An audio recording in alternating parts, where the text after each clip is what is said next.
everyone, and welcome. Oh, how about I turn down the music? That always helps. Welcome to D&D with Kristi. I am Kristi, and got music and not music. All right, we are going to pick up from the exciting point we left off last time, because there is just carnage everywhere. The party is standing in a sea of carnage. It's definitely difficult terrain in this hallway. But I'm going to kick it over to Clue, who will update us, remind us, recap what happened on the last episode. Are you muted? Yes, I was. Okay. Yeah, but last session, mostly combat. The session before that, we were aware of an ambush from the Xanathar. They had already started coming down. So last session was past the gazers. We started fighting the soldiers. And, most of the session was, stabbing things. Nez almost died. That's the thing that happened. She spent most of the combat grappled once the, what were they called again? The Gran or... Grow? The Grow. Yeah, the Grow. Yeah. But, eventually we were able to murder all of them. And it ended with one of the soldiers being murdered with a just, frankly, way too overdone lightning bolt by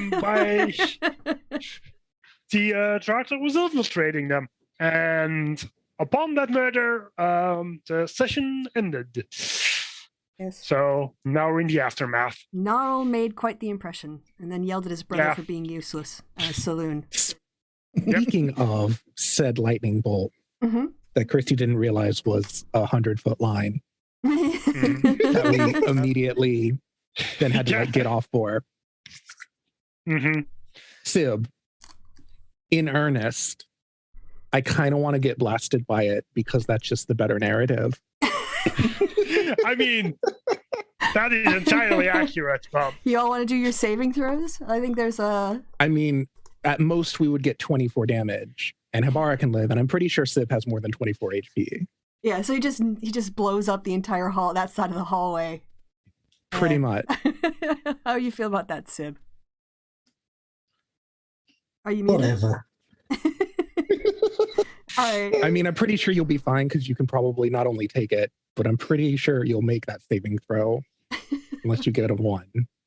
All right. So let's go roll back in the notes. You need... Oh, dang it. What did I say his dexterity saving throw was as his mage? It's not listed on his sheet or little blurb thingy.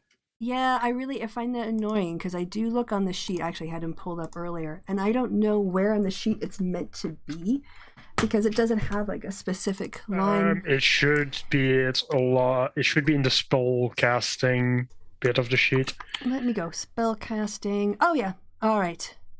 Oh, spell save DC 14. That's not so bad. Perfect. See, we can totally make that, Sib. Yeah. I mean, there can definitely. Ibarra. She's an elf. Dexterity saving throw. Yeah, fair enough. I'll roll for Jarlaxle. Nope. Okay, I should definitely wait, make Jarlaxle is... Oh my god! You can reroll. Halfling. Yeah, you're halfling. You get your lucky. Well, there's the quick fail, but that's much better. There you go. So see, you only take, what is it? I think 18 was the damage of that. No, so it's the 18 plus 6 is the damage for that, so... it is plus... Jarlaxle's not in the way, Kristi. Oh, okay. Well, you dodge out of your way. Wait a second. Oh, that line. Oh, yeah, I because it's 5-foot 60. It's 68, not 5k, so it is. Yeah, so you only take 12 damage, Sib. See? Yay! See, I told you you'd be fine. If that level up had already happened, it would have been 0 damage. It's true. All right. Yeah, so now, just with a slightly different narrative, there's a crackle of lightning. The entire hallway fills up. There are now, in addition to slightly singed members of the party, just smoking corpses. Because they didn't obviously have a dex save to make, so a lot of carnage on the floor. And action. I say that was a bit of overkill.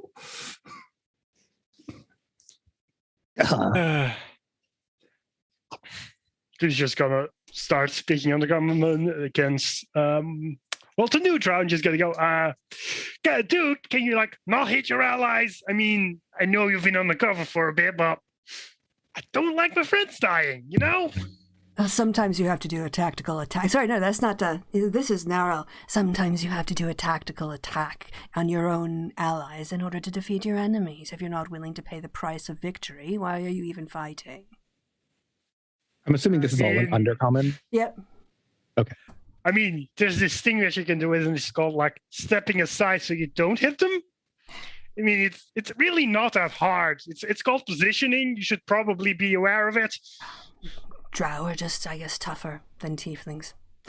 Anyway, can you start cleaning up? He switches to common and says, "Can we clean up these bodies, please? I don't want to step in this because these shoes are new."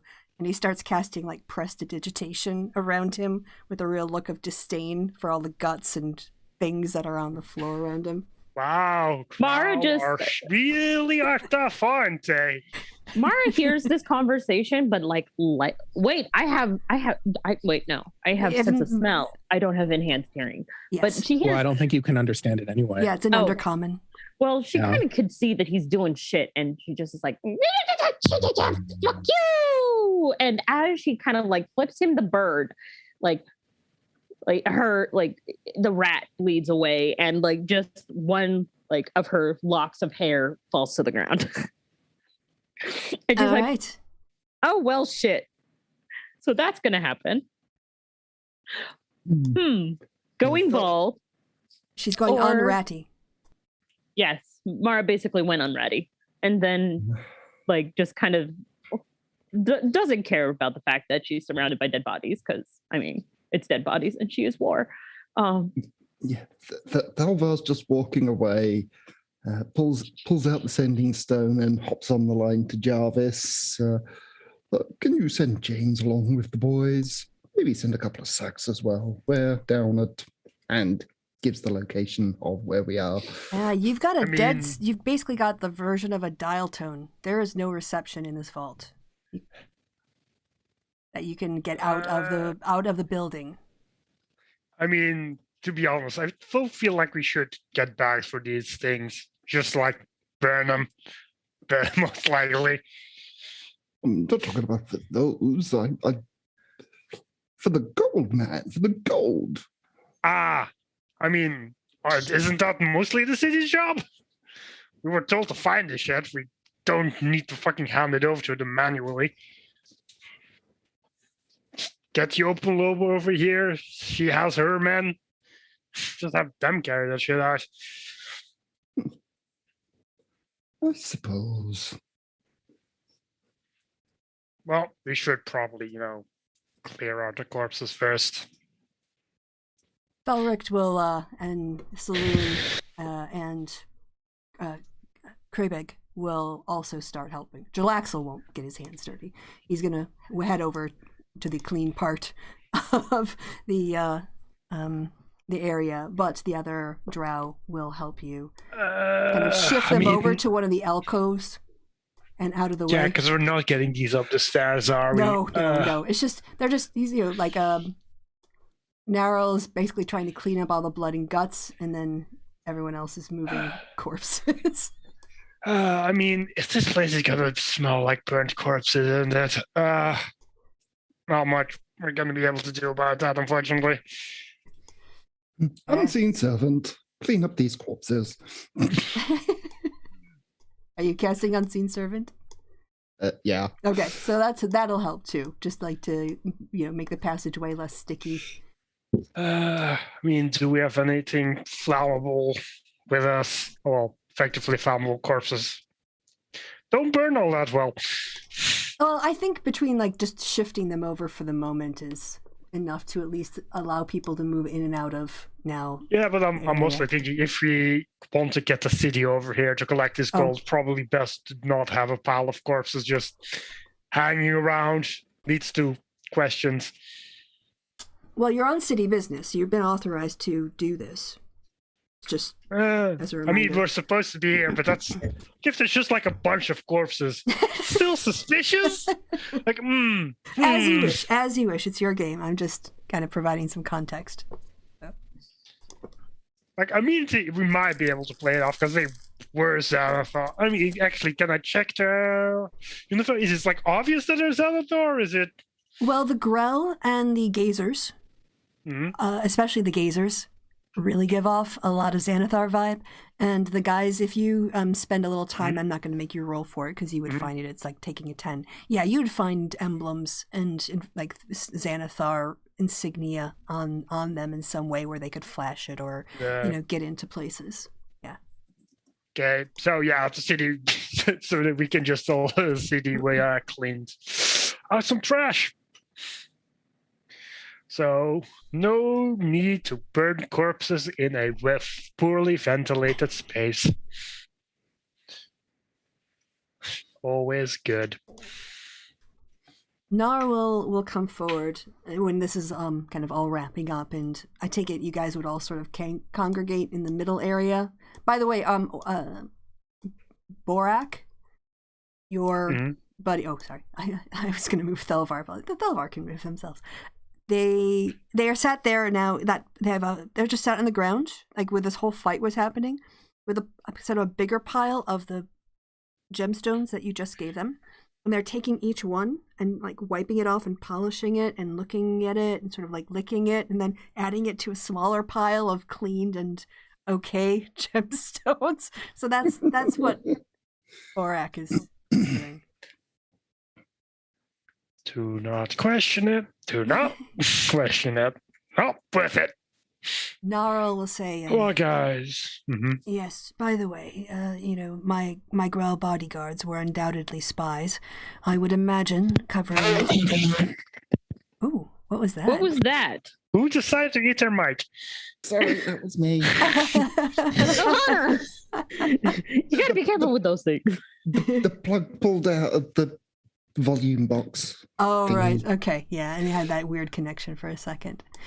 It says, I would imagine, being the suspicious type, the Xanathar would have sent troops to follow my movements and report on to him independently what's happening. So I would advise we not just walk out the front door of this place or bring anyone in. We might be leading them into a trap. I mean, this place does not appear to have any back doors, so it's... We should be very careful leaving to try to evade any observant eyes or watchers that were placed on my unit. Yeah, fair enough. The easiest thing to do would to have a distraction, but no way of snuggling them out to start with.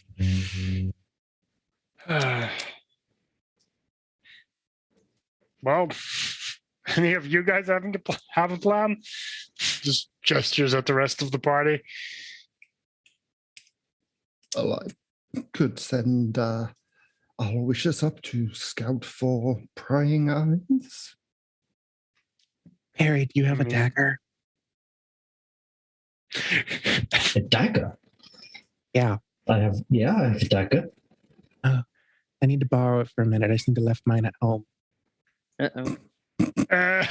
Upon this, Clue just kind of turns around, looks at his conversation, realizes he borrows the dragon staff for some reason, and just looks Barry just straight at why does he have the dragon staff, Barry?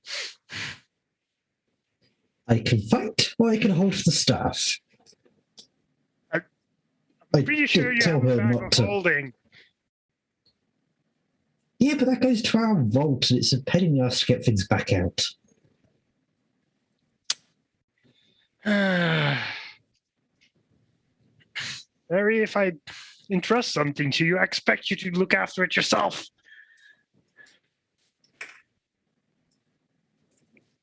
Perry passes the dagger to Hibara. Thank you. And then she leaves. Clue instantly starts following her. He does not trust her at all. Where are we going, Ibarra? Oh, I'm gonna go get some tentacles. Maybe one of them beaks. I mean, we moved the corpses over here already. So. Oh, you moved the Grell ones there too. Okay. It's just a pile. Then she is going to be digging in the pile. I mean, actually, let's see There if you there's go. anything I gave you a clean grill to look at and look at how I already showed you. I did give you the handout for them. Yeah, I think you did, yeah. Yep, they're pretty scary looking. Yep, she's going to be starting cutting off some of the tentacles. All right. Oh, no. Yeah. I mean, while she's doing it, Chloe's gonna start going through their pockets a bit, just see if there's anything interesting. Yeah, sure. Why don't you roll me a D100?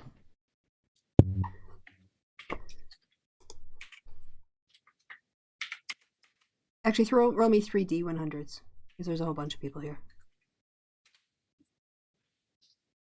All right, so you find 15 copper, 49 silver, and 39 gold pieces. Oh, no, that's cool. Oh. No, 15, 49, 39. Nice. Yeah, I see. Yeah, I was about to say, hold on, how did you get 103 on a D100? Yeah, it's really. Also, while I'm busy, can I maybe cut off one of those Xanathar insignia? You never know when those are handy. Yeah, go right ahead. Add that to your inventory. Grab a couple. Okay. I think there were 10 guys in total, so you can have as many up to 10. As many as you want up to 10. I'm just saying that's the max. So. I mean, he doesn't want to take all of them because then it's hard to identify them as Xanathar, but he'll take 6. One more than the party, just in case we need a spare. Mm-hmm. How much you think these tentacles weigh?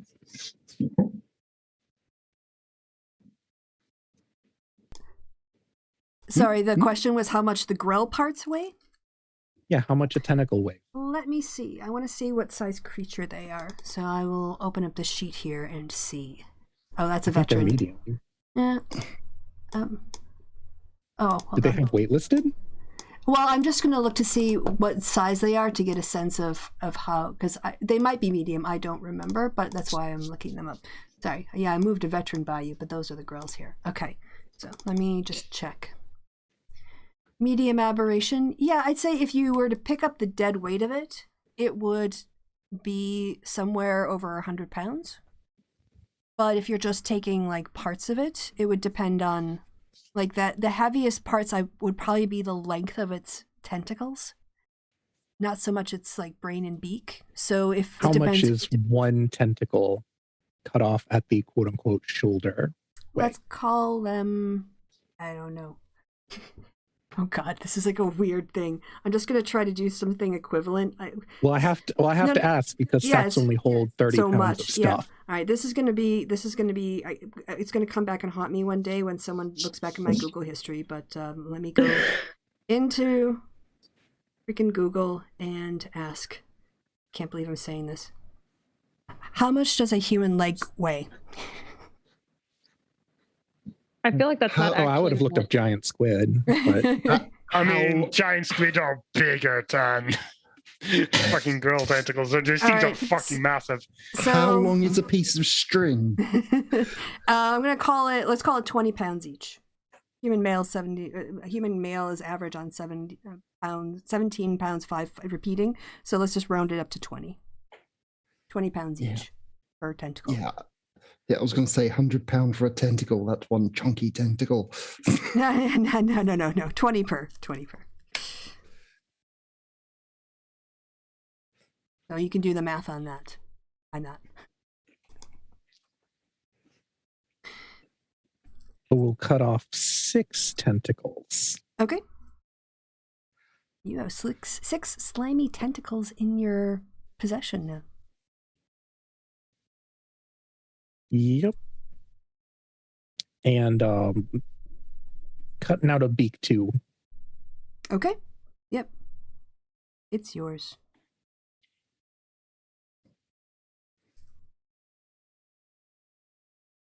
What were you going to ask, Right. Sib? He's going to collect all the insignia and toss it to Les, who's going to, after playing with their armor for a moment, suddenly appear as though they are that particular drow. Oh, okay. What did you cast? Oh, yeah. You mean to humans? No drow died. Actually, No, she wants to look like Les is going to look like the drow that was the spy. okay. Like narrow? Yeah. I'm not the wizard. sure that's possible. I mean, this guy No. itself can be like another person, as long as they're in the same size range. Or I mean, foot apart. Because That's a good point. these are squid things. Yeah, Not no, people shaped. she's talking about the The drow. drow, not the growl. Also, I Oh. don't think it. Never mind. Yeah, I even don't with the disguise self, there's probably be on the tall side for a drow, but Yeah, I mean, can't do. I mean, guess the tentacles with the other limbs, so that would stop her from looking like a tentacle thingamajigger. Yeah. Neryl's gonna say, "You know I'm supposed to be dead, right?" Yeah. That's I the mean- cover. Doesn't help mean, to I have two would've- of me. I mean, we can have 3 of you if you want. I would prefer there to be 0 so the Xanathar thinks I'm dead. I mean, alas. You can't always get what you want. No, you can't always get what you want. Mara the entire time has been talking to the dwarf and just being like, just so you know, when we leave this building, there's going to maybe be some hullabaloo because I caused hullabaloo. Because Mara hasn't forgotten what she did. There may Yeah, or may- there's a newspaper headline waiting for y'all when you finally do check the God papers. fucking damn it! Actually, that makes me think about it. I mean, this would work better if I was physically stronger, but I could technically, if Nezzy disguises you, disguise himself as a guard and can carry her out as if he's dead. So make them think you're dead. But that would also be weird. Immediately, just this random source wouldn't know they were being, well, who was following Let's you, just- would they? Les turns to Clue and just goes, noodle arms. I'm aware. I'm not saying we wouldn't have to figure something out. I mean, it would probably be more dragging your corpse out, which, I mean, what time of day is it right now? Because, I mean, yeah, that would Yeah, also... that's a good question. Who are you asking? Should be fairly close to nighttime, if not outright nighttime. Because, yeah, even a pretend corpse is not something you want to, just drag to the street during the day. Who are you asking what time it is outside? It's just a general question to the room. Well, it was okay. Narl was out recently. He'll say, yes, it's just getting on. It was getting on dusk, so it must be past dusk now that we've been down here fighting you for a while.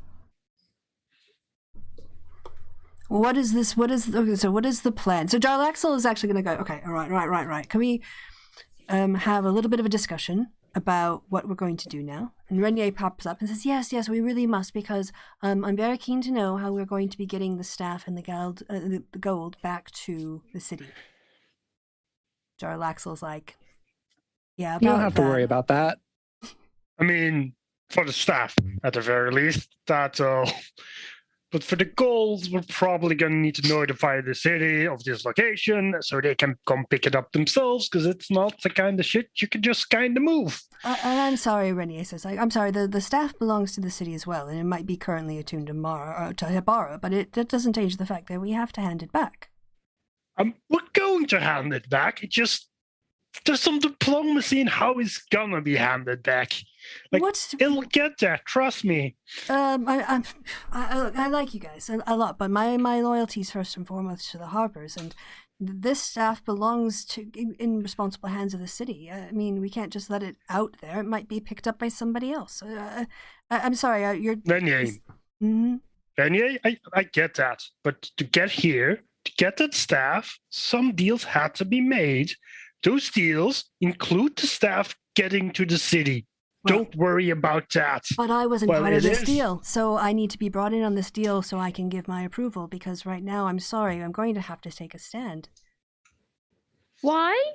Because this isn't your property. This belongs to the citizens of Waterdeep. Well, yes, we are representatives of the city of Waterdeep. And so am I. Right. So as of right now, the staff is currently my possession. It was handed over to me by the dwarf. Right, the gold and the staff, the loot, all of it. It might be attuned to Hibara, but the staff is mine, and you can't make deals without me, so you're going to have to tell me about this deal, or nothing is going to happen. Well, and you have to admit, you run a hard bargain. Bigger backbone than you? Who's that? And Mara looks at Clue with this look of neener, I got you. So what is this Ignore her. deal? Look, the simple fact is, as a Harper, this isn't necessarily a deal you want to be privy to, given your allegiances. But I'm willing to divest some information of how it's going to go, if that is what's needed to get us all out of here without too much conflict.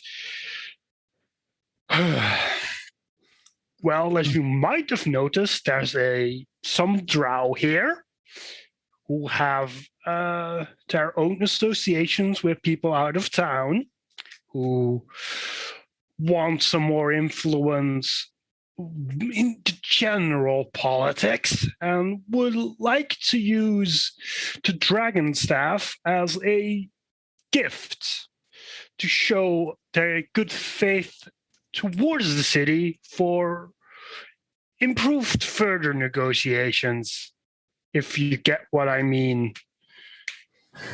Here's your knife back, Perry. No, I don't get it. You're going to have to be more specific. We all... Thelvar walks up, having heard some commotion going on. Yes, Renier.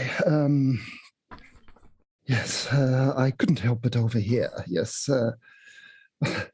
I understand your reticence about what is going on here. I myself have reservations.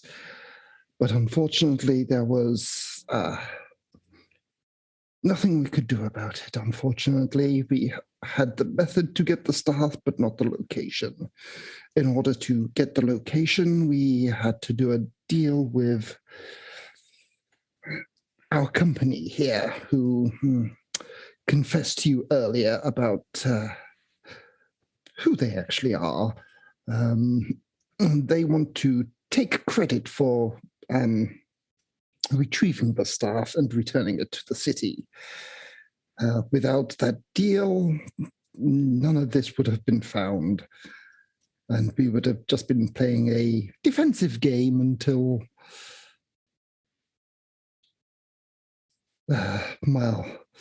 presumably until we were dead and the stone had been taken from us. It was not something I was very happy about. So I can completely understand how you are feeling, but unfortunately, I do not see any other way around it.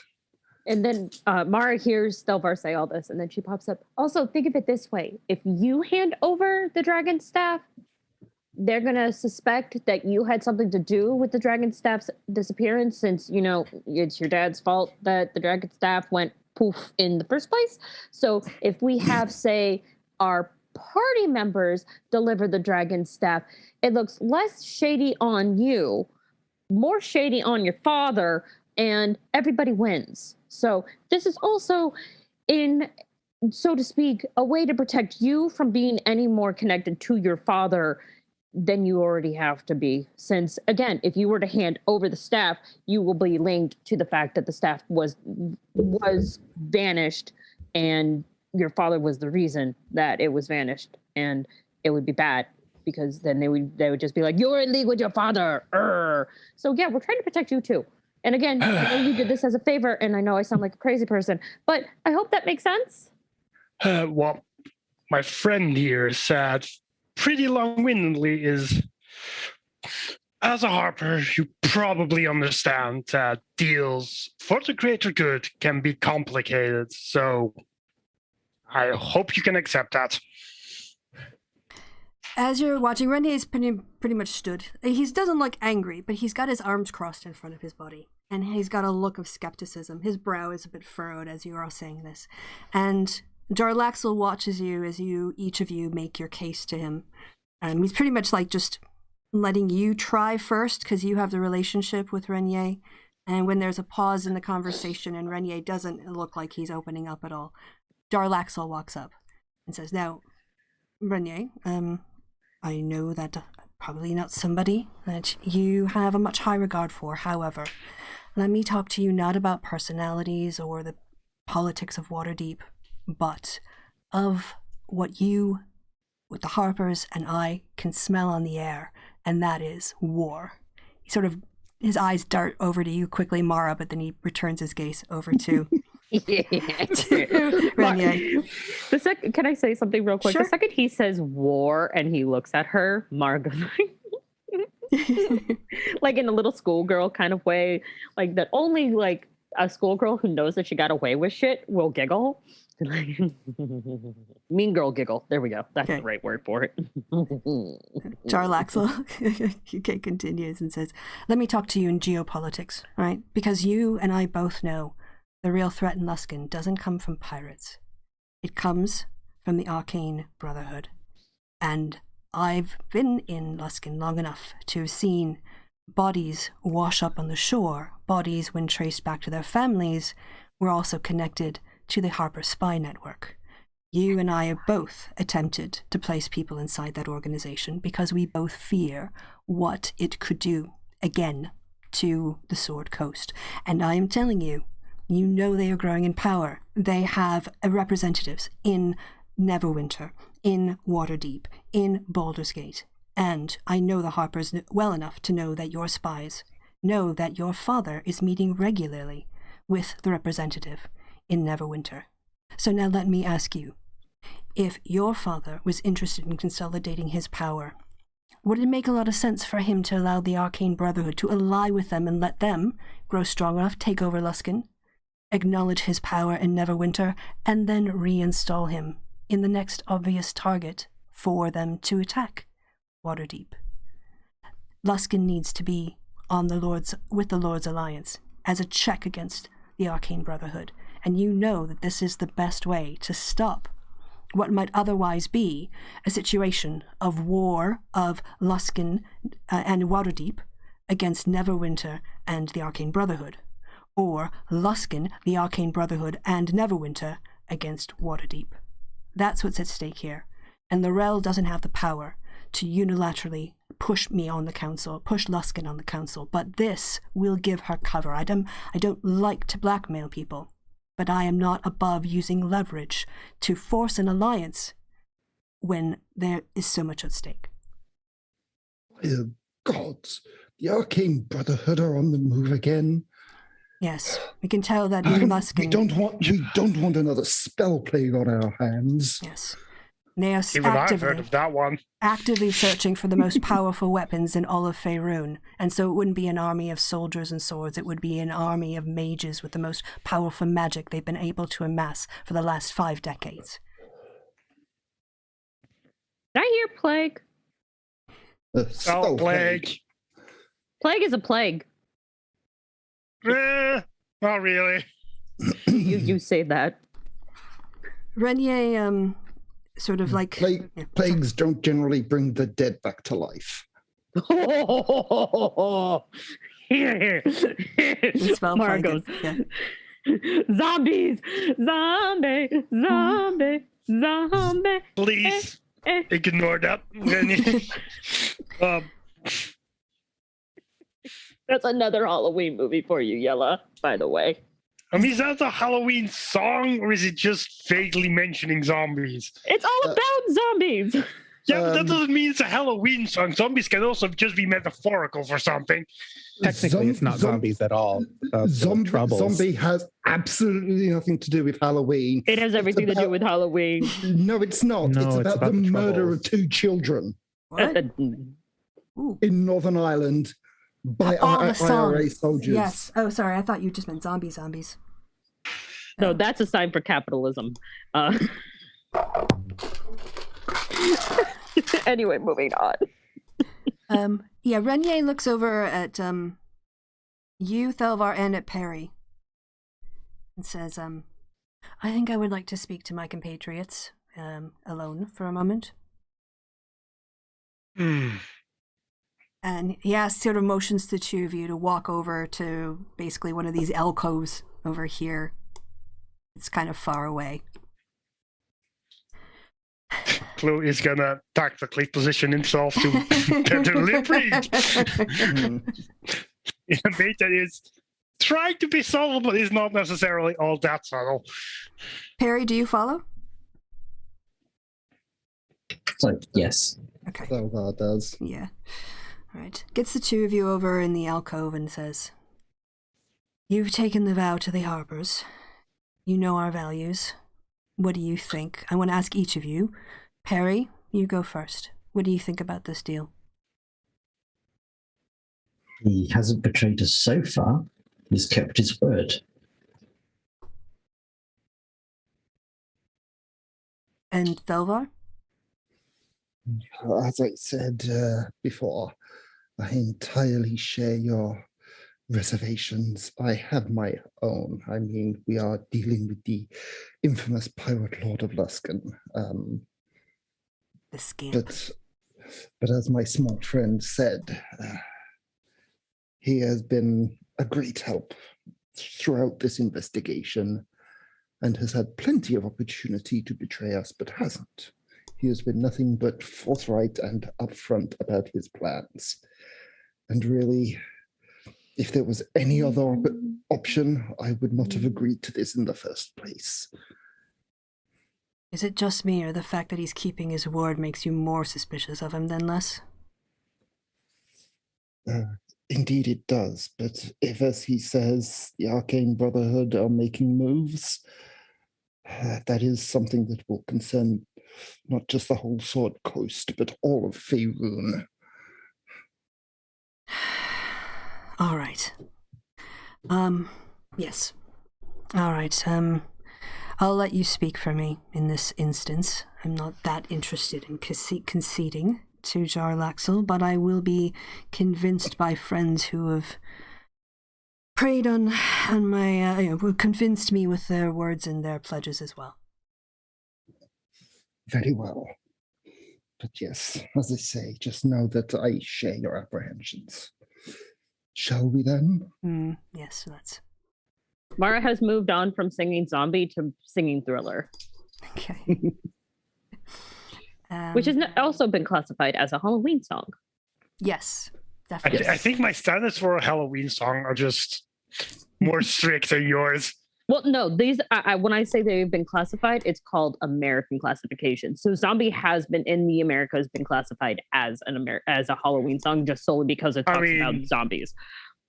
We don't have technically it's a Halloween. Technically, it was a Halloween movie because it was actually classified by the Film Board for Film Certification,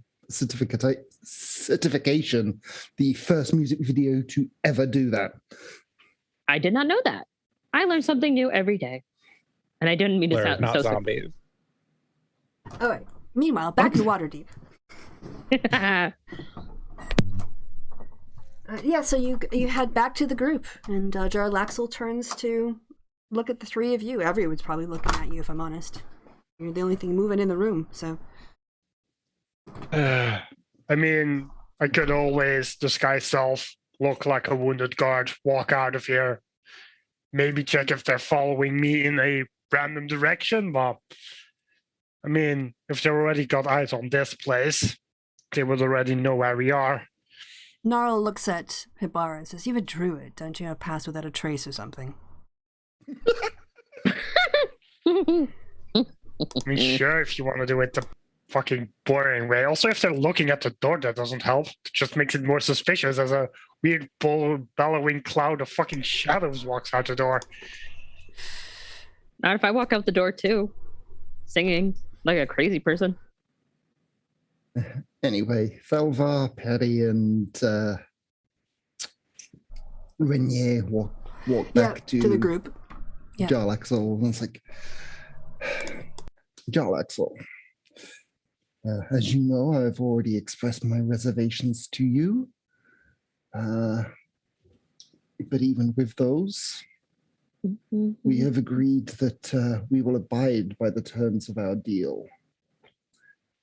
But one word. You betray us, and I personally will see Luskan razed to the ground to find you.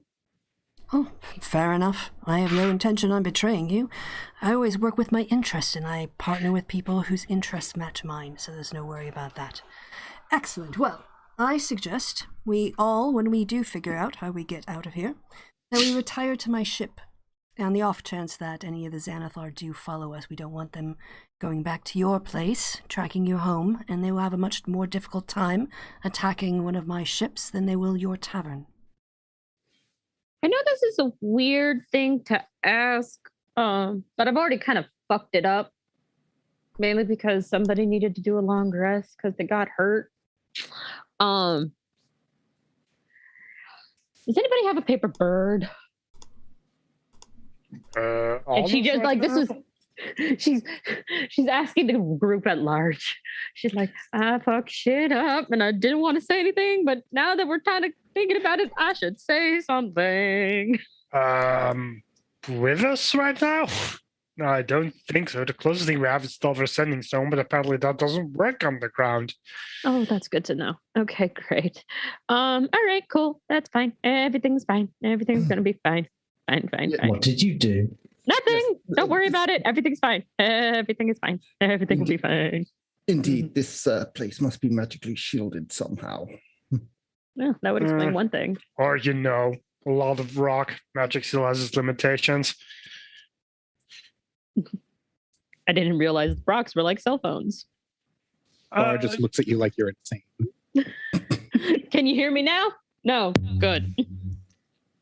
I mean, it's well known that lead blocks specific types of magic, so I assume enough rocks would do something similar. I'm like, can you hear me now? No? Good.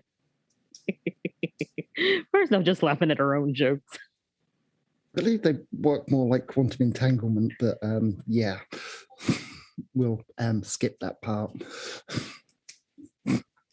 I mean, I don't know what the exact text of those things says. You basically know, can just send spending the spell sending between two of them. It basically works like a pairs. phone. Yeah, it basically works like a phone. Usually they work in like pairs, a walkie-talkie. But, yeah, fair. Yeah, usually they work in pairs, but with Acquisitions Inc., they like work on like a paired network.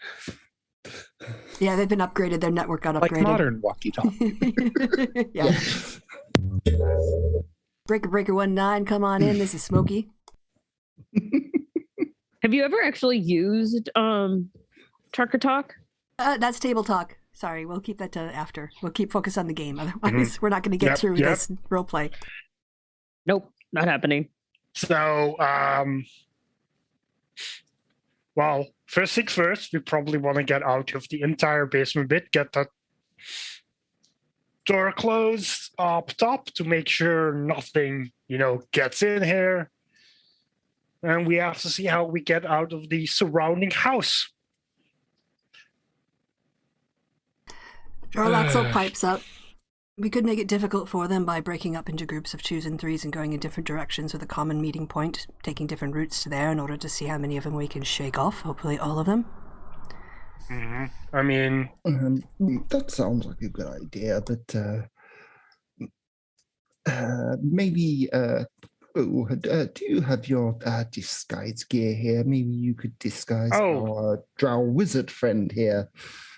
I mean, actually, I do. So I could. What do you think about a fake mustache? Because I can see a mustache on you, to be honest. Gnarl just sort of tilts his head at you. Doesn't really react at all. He's like, I think I'm gonna. Well, he says, I think I'll need a little bit more than that. I mean, I'm not saying it's the only thing with you. I'm just saying, what kind of look are we going for here? Like chic, more like comedic. Oh, maybe goth. I mean, that's a lot like your current look already, but we can see if we can do something interesting with it. How about some annoying half-elf? Technically, if we're going goth, that's more like barbarian wear, but yeah. You mean like Germanic goth? Mm-hmm. The goths. Oh, barbarian goth. Well, yeah, if you want to beef me up, because he looks like he's all of 98 pounds soaking wet. This guy's yeah, I can do a lot, but muscle it's a difficult thing to keep on convincingly. But doesn't mean we can't, work with this frame a bit, pat your shoulders out. It's not gonna look like you're a massive, 100 pounds of muscle, but we can make you look vaguely competent. All right. Well, how much of the elf are you gonna tone down? Because I don't want to be accidentally murdered by my brother. He sure is a rapscallion and the murderer of some of my allies. That's sure a thing he did. He murdered some of my allies, so. I mean, your allies were trying to kill you. Well, no, the boss is trying to kill me, but yeah, I take your point. Mm-hmm. Anyway, yes, I'll rely on the tiefling to do magic well enough to fool the average Xanathar, which, granted, shouldn't be that tough. You just cracked it. Oh, I mean, it's magic, but it's not magic. Just as he gets his guy's kid out. Oh. All right. Oh, so now it gets sort of like a sour look, and he realizes he's gonna have to wear makeup now. Don't worry, I'm gonna make you look fucking brilliant. All right, so you can go work. You go to work on the drow. Would that be charisma or dexterity? I'll say sleight of hand. Yeah, see how adept you are. Dexterity. Yeah. I mean, it's. I have to disguise kids. Oh, yeah. Damn. Mm-hmm. So, what do you want him to look like? You can describe it. I mean, we're gonna go for. I mean, he's never gonna look buff, but we're gonna just try because they're drow have like palish purple skin, if I remember correctly. Yeah. Anywhere from like dark gray, coal, all the way into like a violet and blue. Yeah, dark colors. So we're gonna. Because drow isn't really like a barbarian. You don't associate barbarian with drow, so we're gonna like pink up his skin tone a bit and just like on his arm and stuff, just use some shading to make it look like he's more muscular than he actually is. Airbrush 6-pack. That's called contouring. Yeah. We shouldn't lie. Obvious that I know enough about makeup. Mm-hmm. He knows how it looks. So you're just going to have Nez in hysterics in the corner. So he's more of an albino drow then. Yeah. Also make sure his shirt is a bit more open. Just get the entire vibe to a bit more. This guy looks like concave chest. Just really ribs.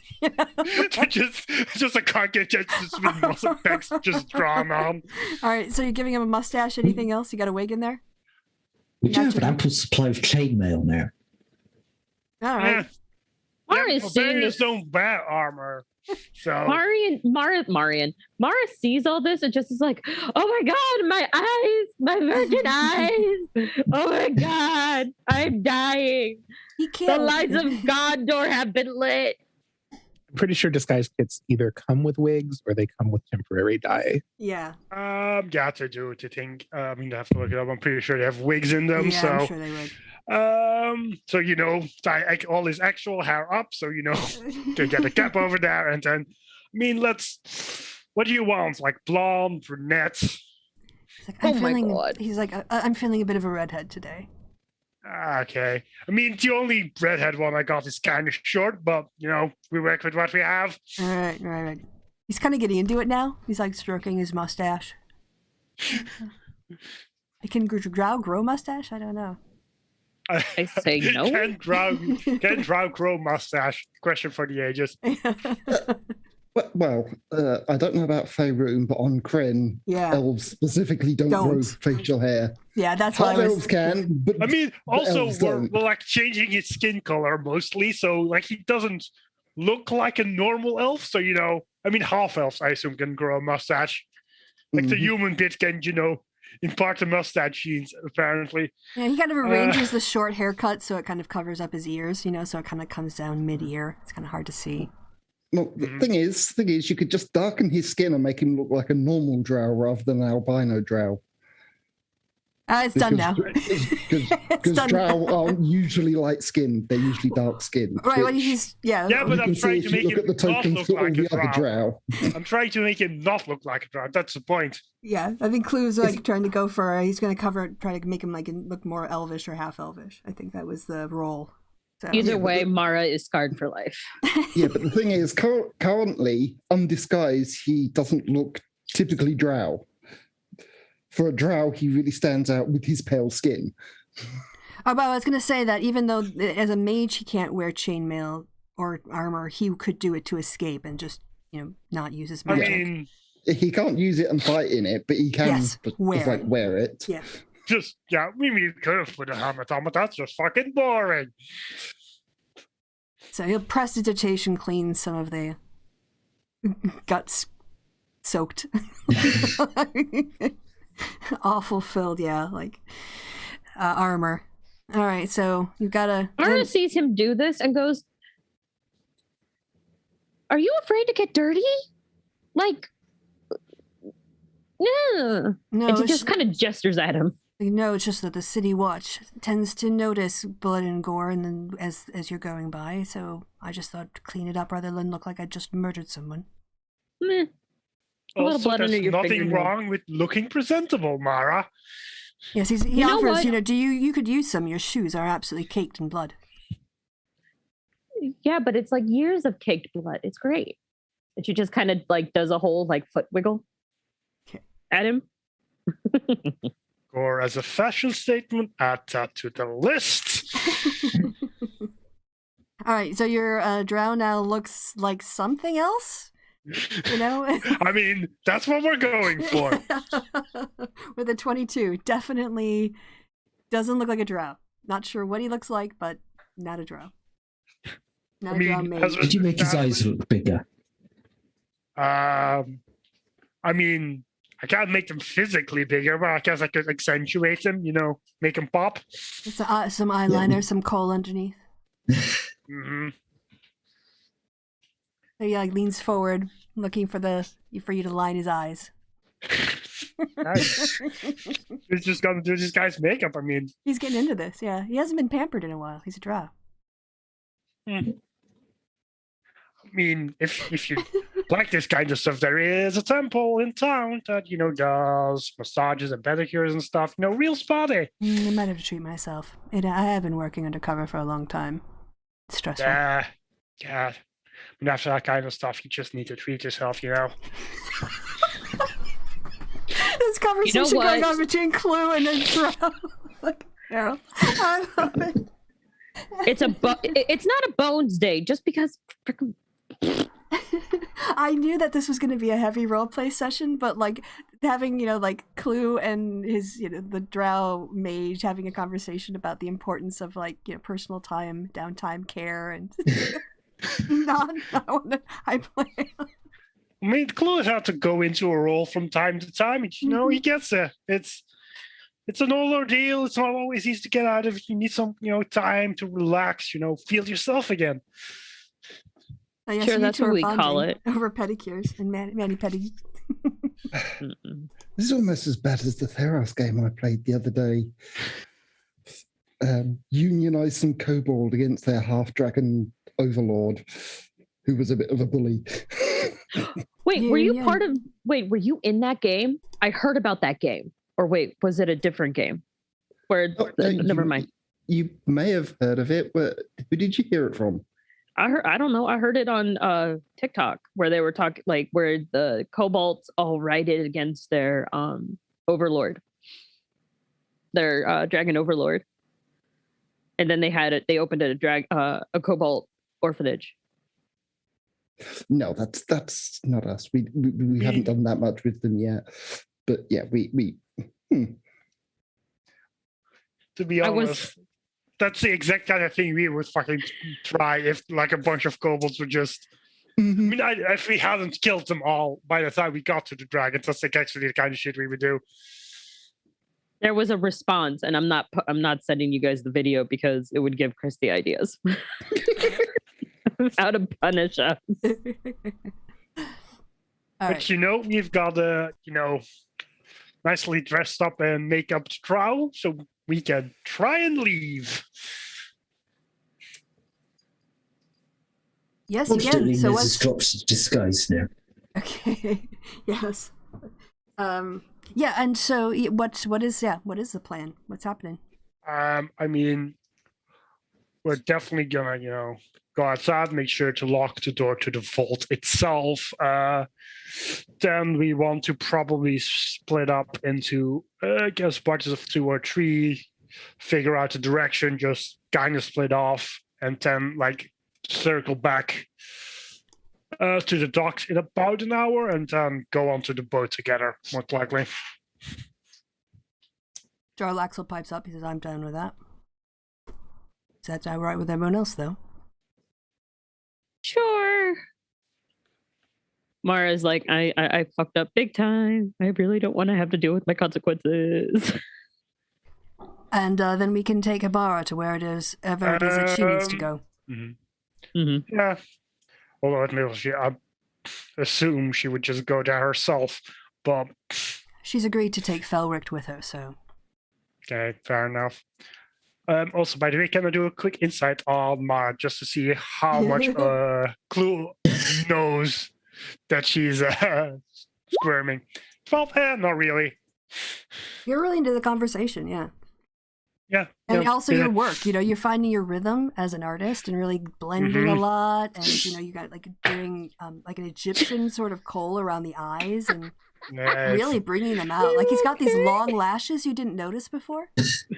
I mean, it's raggedy, but you can really make something out of it. Diamond in the rough.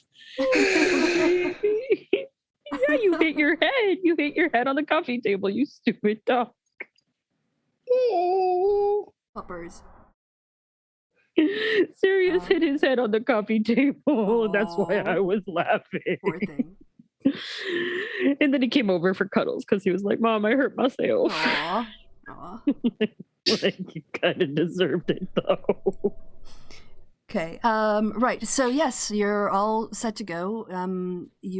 I'll basically say that if everyone agrees, you can just do that. You can make your way out. I'll just fast time it. Yeah, we probably do want to decide on the splits we're doing for the actual groups. Yep. Go ahead.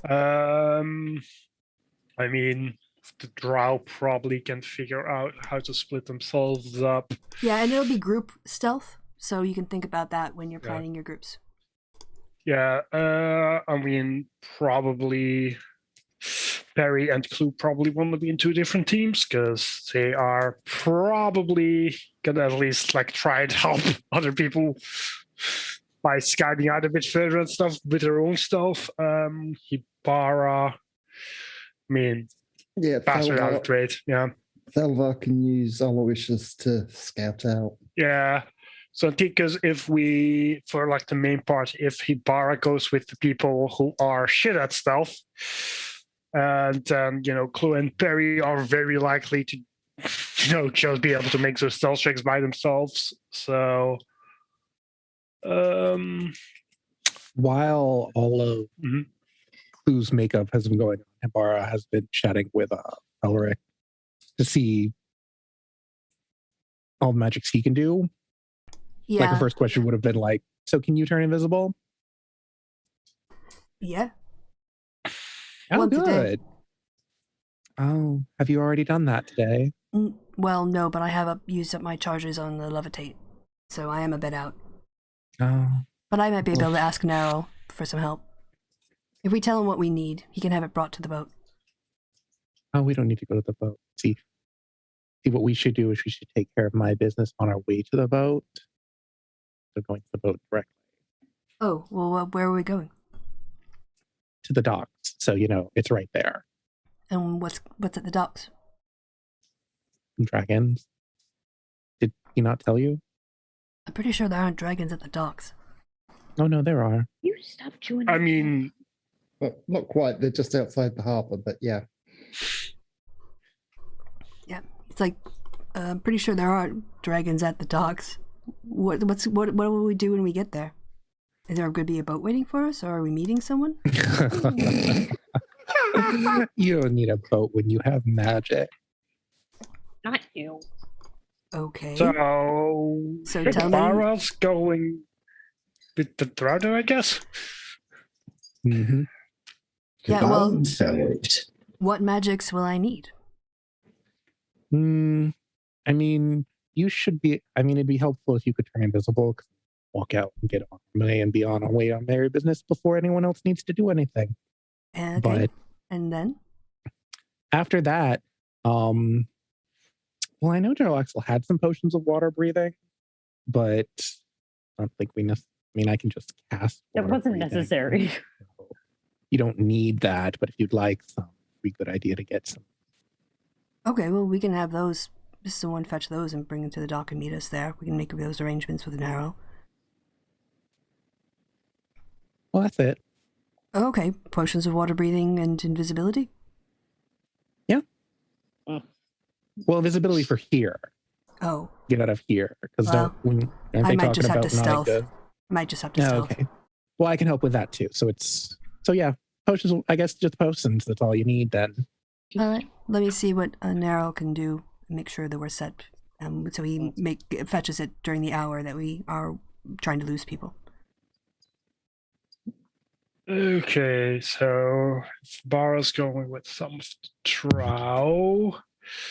How are we splitting things up? Barry and Ness can maybe go with friends, then Cluthalvar Mara can be a thing. I mean, Hibara is with the drow. Don't forget we have the dwarf. Oh yeah, who's probably not going to be great itself. He should probably go with Velricht and Hibara then, so he can get part of Vanish Without a Trace. As Clues try to figure this out, Mara looks at Jill Axel and goes, "Didn't you want to talk to me, Ducky?" Oh yes, but I think a more appropriate time would be better. Fewer ears, fewer eyes. Jill Axel can go. I was just thinking during the walk. Oh, are we going together? Why not? It's an opportunity to take a midnight stroll, so to speak. He nods in agreement. You can put Mara in the drow group, I guess. Okay. Or the Jarlaxian group. Because I just noticed we have 14, which is not divisible by 3. So there's going to be one group of 2, or we're going to need some groups of 4 as well. You count Renye? Yep. Okay. Because there's Stelvar, Jalaxel, Clue, Barry, Nez, Friend, Dwarf, Mara, 2 drow, then Renier, and then Mara. You said Mara twice. Hibara, sorry. I was like, Mara it's is the only R one noises. person. It gets me too. It really is. The number of times the auras. Mm-hmm. I need to open a whole bunch of sheets, so I'll get clicking now. So how do we want to divide this? Because if Hibara is going with...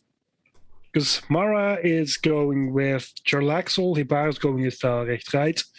So should we just roll them in groups now? Mm-hmm. And see how you guys do when you first leave the place? Okay. So we're gonna read off who the first group is.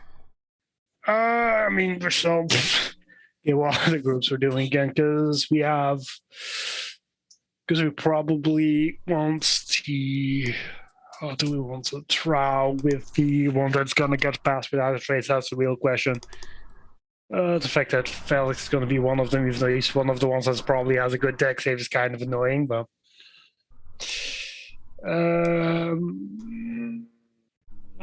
How are we defining this? So pretty much everybody that I am rolling for, which are the drow,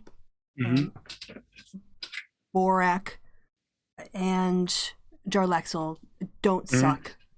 They don't suck at stealth. So. Yeah. I'm mostly just seeing how we want to. So what I'll do is I'll roll once for all of the drow. And I'll just... Okay. Yeah. Even though there's multiple groups of them, aren't they leaving in 2 groups? Well, if it's a decent enough roll, I mean, I can roll for 2. If you want to read off like 3 names, if I am one of them, I will make sure I roll.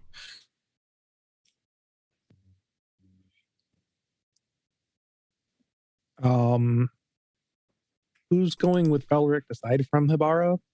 I mean, we're thinking about either the dwarf or the currently disguised drow, but just send them both. I mean, yeah, we're gonna need some, like 2 teams of 4 to make this entire thing work anyway. So those who can go with Hibara, then we probably want Pain's friend and Sloon, maybe. And then because Marjolaxel, then we can take Yenye with, because we need 2 groups of 4, 2 groups of 3. We have go 4 So there. Pairing Ness, Neverember, and Friend together then. Because Ness is still going to play bodyguard. Yeah. Okay, should we roll those? Yeah. So yeah, those 4 can be together, and how about we move the tokens around in their group so we can figure that out?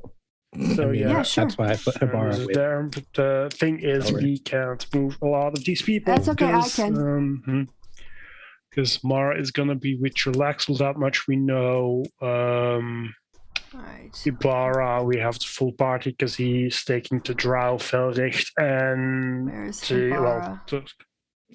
She's the top right. She's already with Felricht. Oh, okay. So, all right.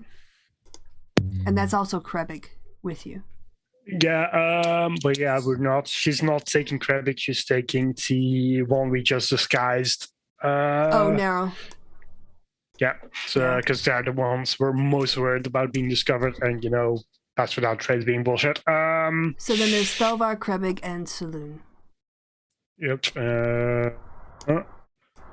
Saloon should probably go with. Yeah, one of those we want to split off to go with Jarlaxle and Jarlaxle, yes. Yeah, okay. Yeah, because he's probably gonna be able to control it better than our party members.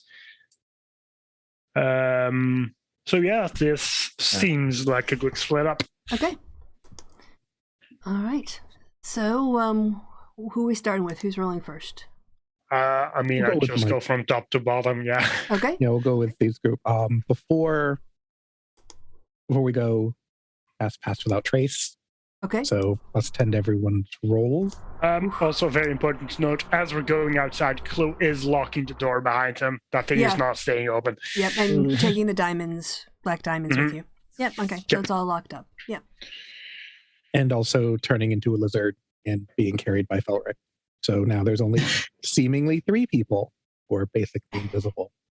So Neryl is now a lizard? No, Hibara's a lizard. Oh, Hibara's a lizard. Okay. All right. Hibara the lizard. Okay. Okay, so here comes... a lizard that's making everyone invisible, but not invisible. Narrows. All of the drow are 26. Actually, the exact opposite of invisible. Sorry, stealth. Yeah, sorry. I was thinking of the password. Anyway, and 23. Yeah. All right. I'm going to do the rolls for anyone who might be watching you. Yeah, each time. And I ordered like 2 more purple dice, and they're so pretty. In each. So I've got enough dice to kind of like, I'll just keep track of, just keep the dice out. So. Sorry, I shouldn't react. Okay. But that, all right. Thanks for the spoil. All right. Sorry, what was it? What about the what?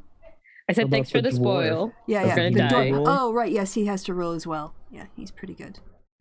Let me get to his sheet. Here we go. And stealth. Yeah, 32. Yep. Right. Yeah, that was good. That was solid rolling there. All right, so that's that group done. Next group. Oh, so we're moving down. That is Mara. I need one from you. Okay. And this will be for Saloon, even though it says narrow. Oh, that's your initiative. Nope, that's initiative. Oop. Roll 20. All right, 18. Self check.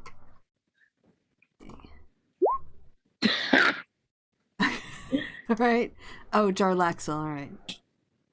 We might have to carry you on this. Oh, fuck.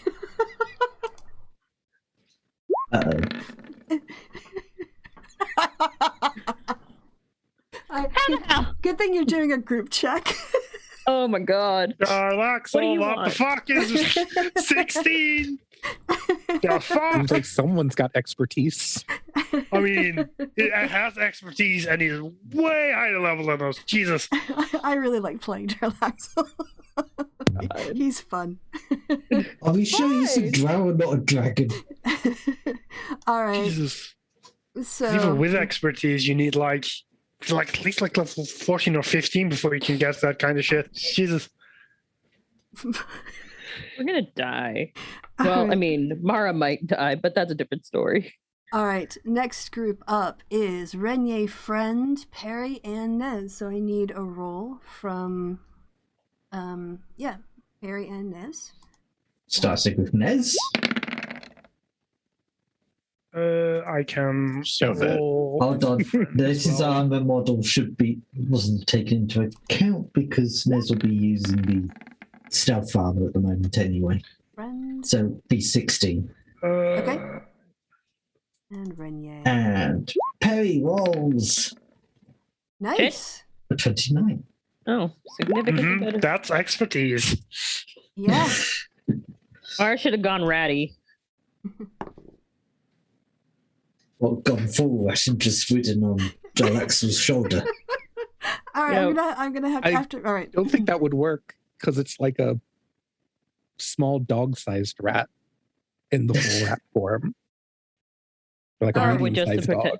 Mara would just have pretended to be a dog. All right. Then the last group, Thelvar, His friend. and Privig.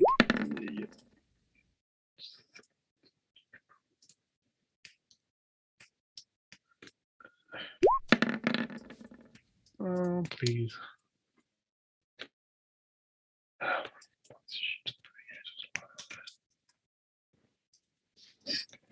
Clue.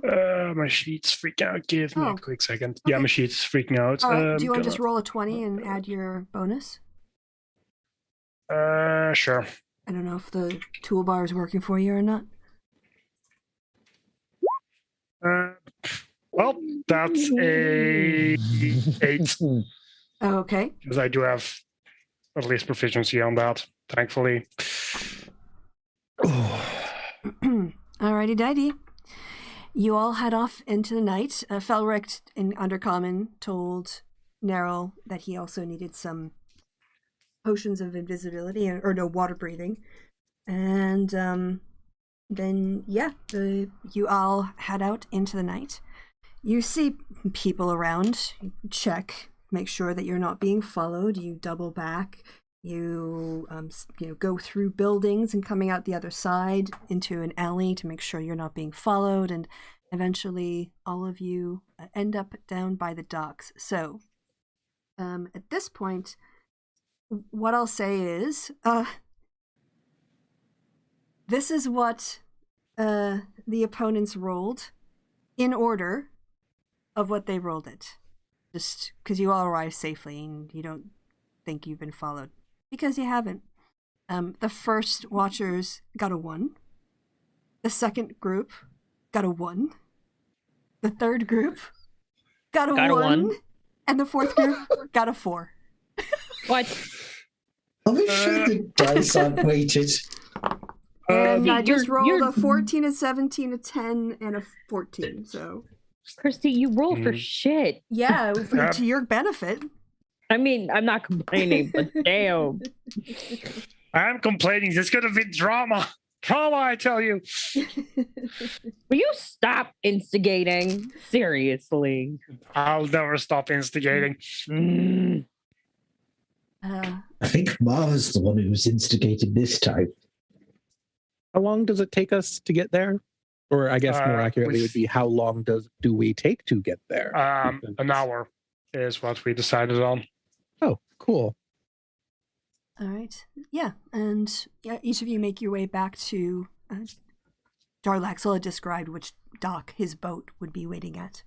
And you'll get back there, and you're going to have to hold on a second because I need to clear my throat and cough for a bit. I'm going to mute myself for a while.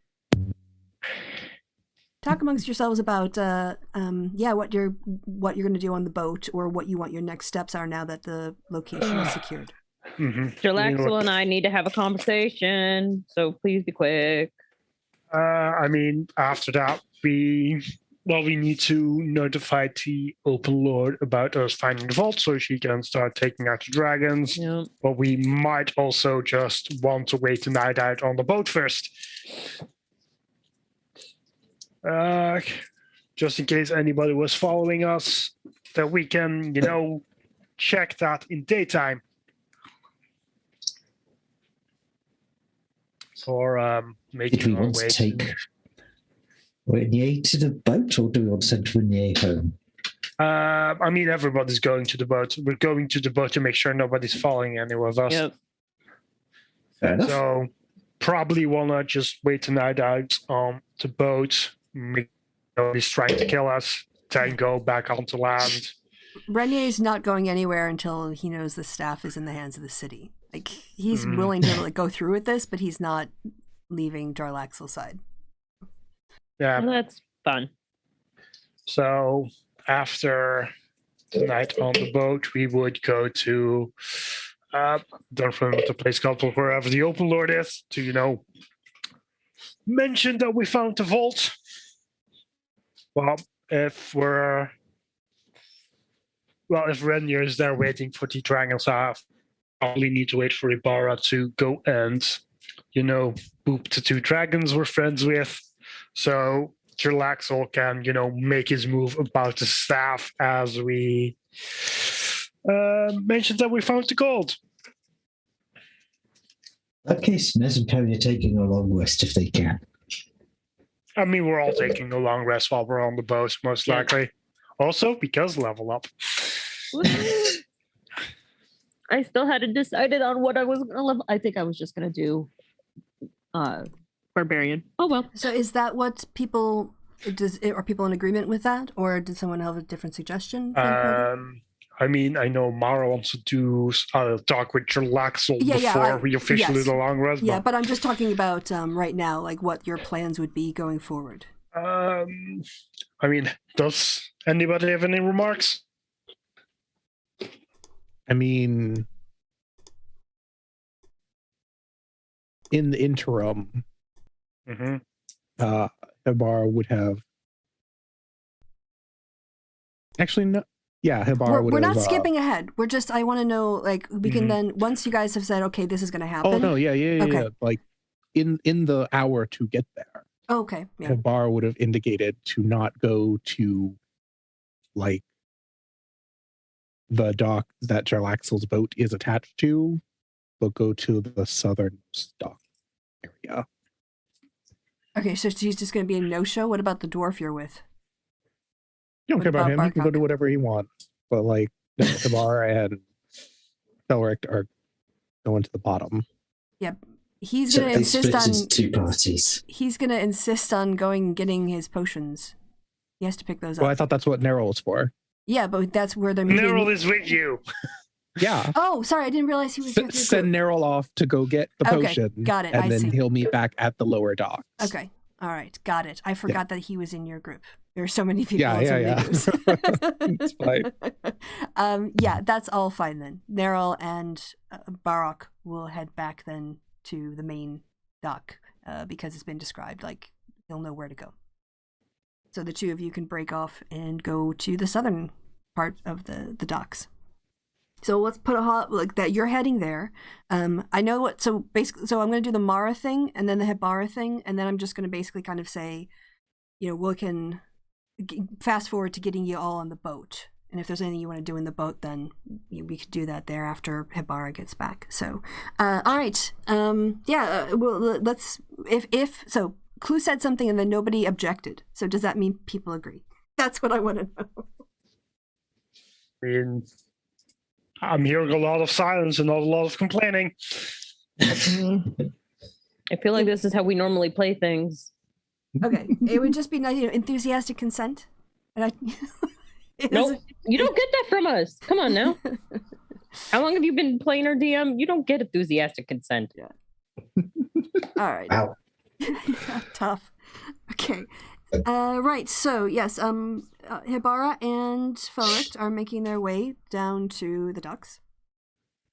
You're still a lizard on his shoulder, Hebara?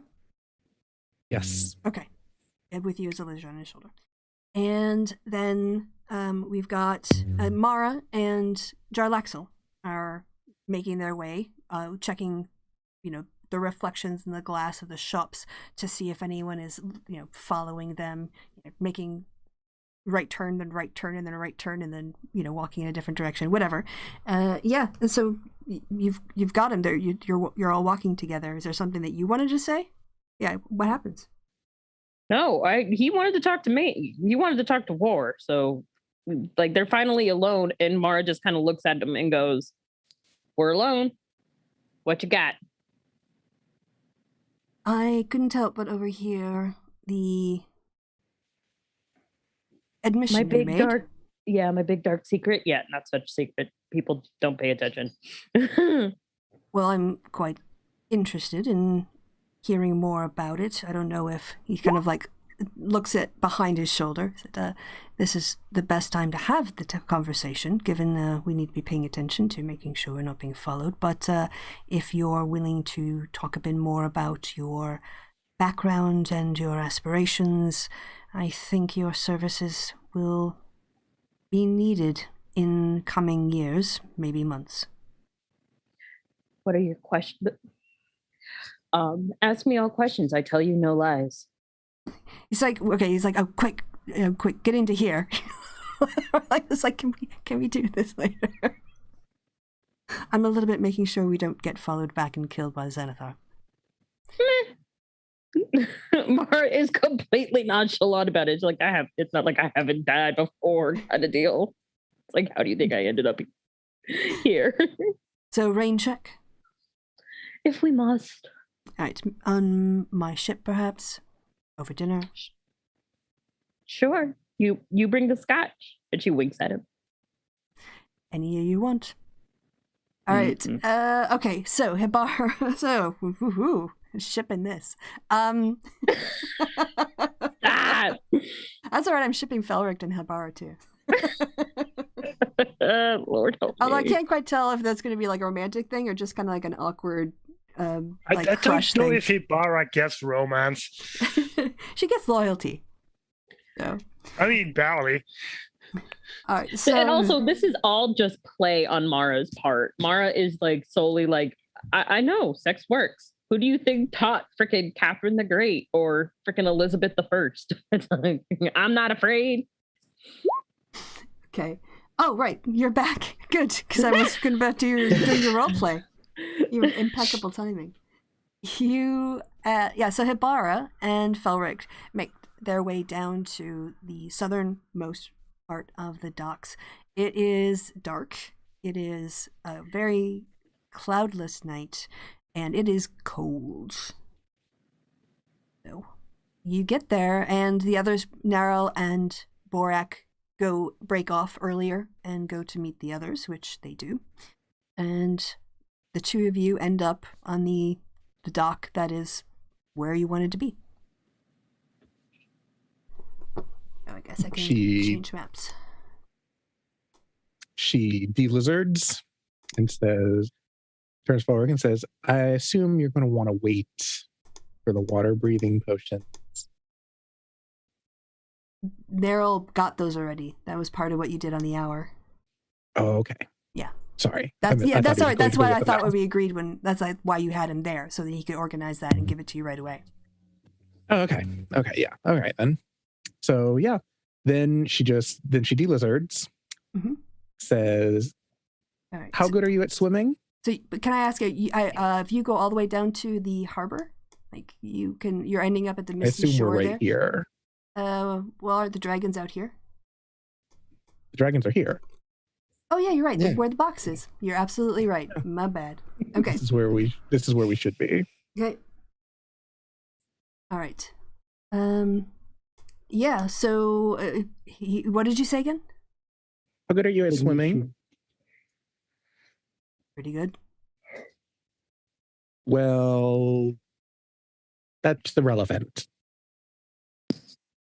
And she jumps in to the ocean and then says, you should drink your potion of water breathing.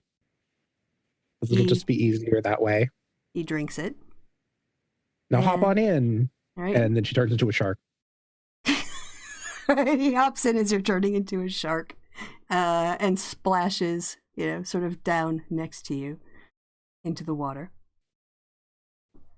She waves her shark fin and indicates what theoretically could only be assumed as grab on. Okay, yeah, he swims over, and do you have an over fin, like a top fin? Yeah, sharks have dorsal fins. Yeah. I don't know the word dorsal fin, so I'm just saying the top fin. So yeah. So he'll position himself in a way that he wouldn't impede with the movement of your fins. And he's mostly trying to, not interfere, that way. So he tries to position himself. If she's a shark, propulsion would be almost entirely back and fin. Oh, yep. Okay. It's all basically butt powered. All right. Well, then he's going to grab onto your shark shoulders. Mm-hmm. All right. Yep. Just hold on to that dorsal fin, and then she'll take the dash action until she gets to where we need to go, which I need to point out is 80 feet. Every 6 seconds, so she's really zooming. All right, yeah, it is basically like a roller coaster, but with water. You know how people's mouths go, but with air. It's a little bit like that for him. But he just kind of closes his eyes and kind of tucks his head down and tries to keep his mouth shut and breathe through his nose, because it's like being on really cold water, just hitting your face. So. Yeah, sharks move super fast. Yep. So you swim. Yep. And you get out there. Yep. I'll just fast time, whatever. Travel. Yep. I don't think it takes that long. No. But yeah. But you know what I mean. So we get there. She de-sharkifies and swims up to the surface. And tells Fulric, okay, I'm gonna hit the dragons, but you need to wait here for a second. Oh, and give me the other potion of water breathing. Give it to you? Through chattering teeth. Yeah, I need it for a moment. He looks at you. He can't understand why you would need it. And he hands it to you. She drinks the potion of water breathing, and then she just sinks down.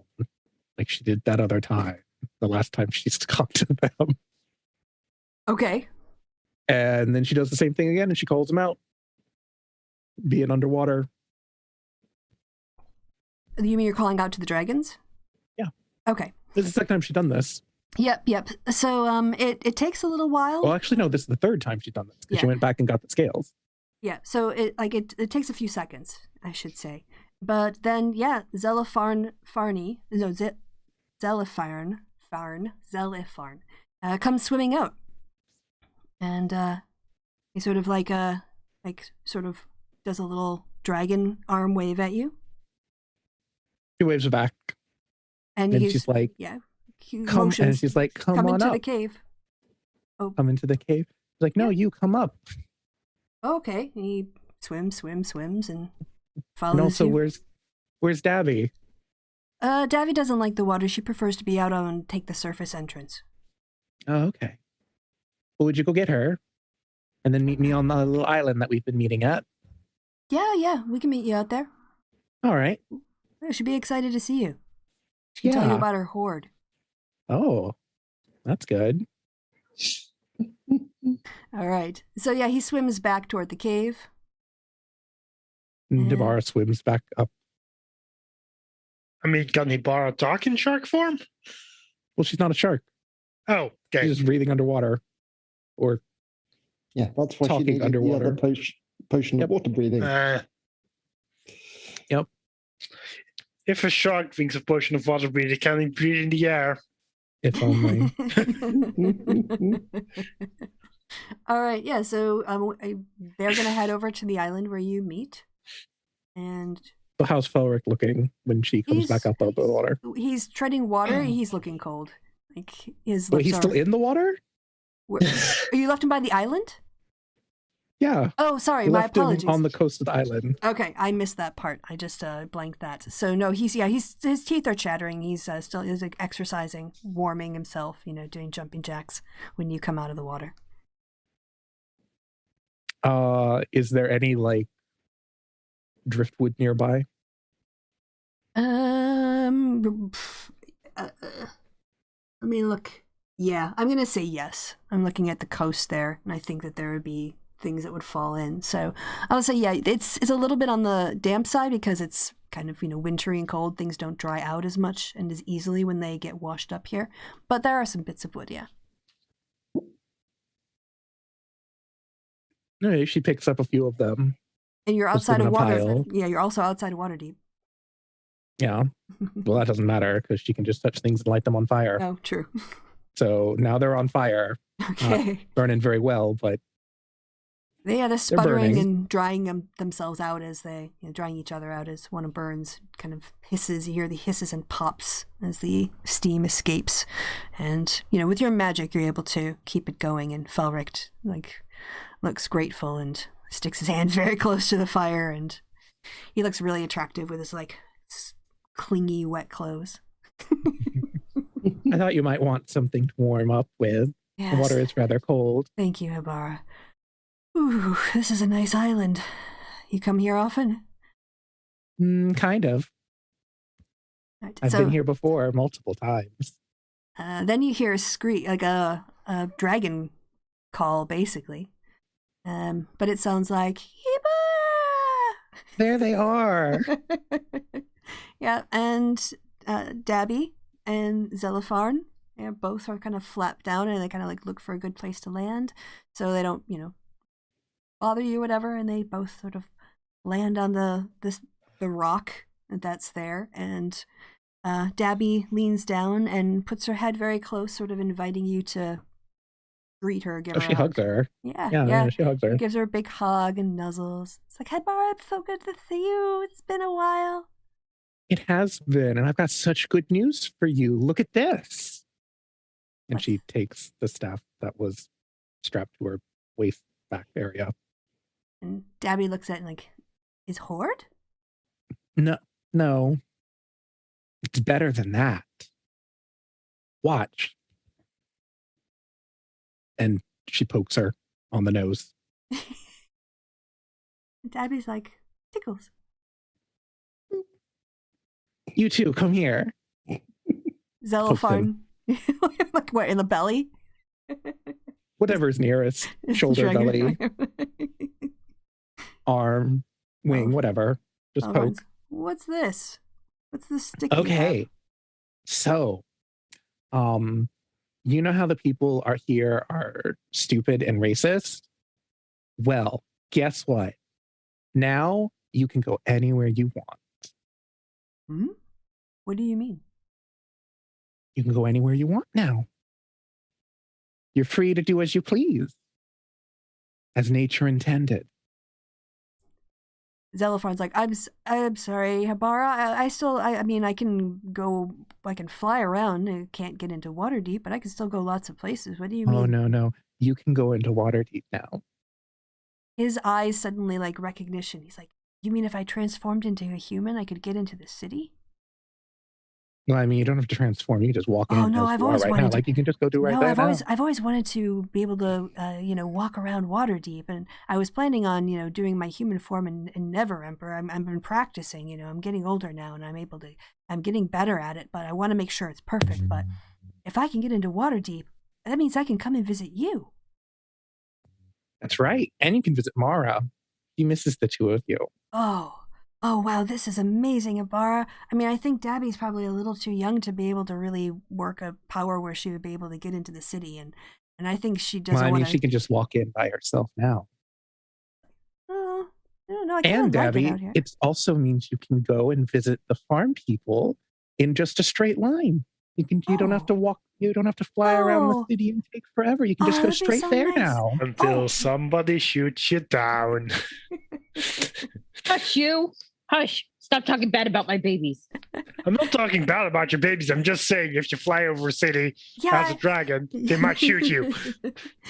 I saw Ethel and Embrick Ethel and Ethan. What the fuck names did I pick? Ethel and Ethan. Just last week, and they said if I saw you, they would want to say hi, and so they'd say hi. By the way. Oh, that's nice. Yeah. So this is really good news. Thank you, Habara.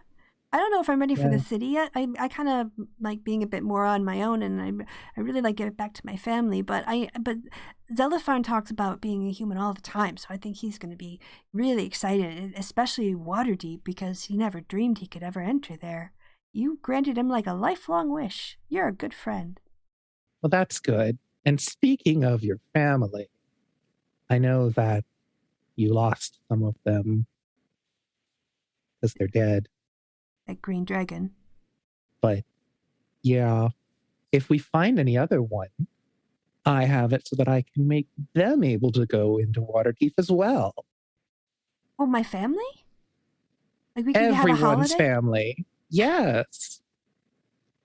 That's wonderful, Habara. Yes, I know. Oh, thank you so much. When Xanathar told me that you were coming, I didn't have much time, but here, I grabbed these for you. And you can take a D12 and roll 2 D12s. 2 D12. Yep. Nice. You have 9 brass scales and 11 bronze scales. Oh, beautiful. Thank you so much. I know you just like who them. will love them. Who's gonna get dragon armor? It's Mara. You said 9 brass and 11 gold? Bronze. Yeah, they're brass and bronze. I mean, dragons. you could get some bronze scales if you Now, real friendly with a dwarf. Now I'm doubting myself, though. You mean gold scales? You mean gold scales? Well, that's Mara's net. That's something that Mara is definitely going to work on. I mean, as far as Mara knows, she doesn't know any gold dragons. No, but she does know this cute little old man dwarf that she really, really wants to be friends with, and who really likes gemstones. So whichever dragons are lightning and fire. I remember the properties. I don't remember the colors. But bronze is lightning. And brass is fire. Okay, so brass is sleep, I think. What? Brass is fire and sleep. Oh, wait.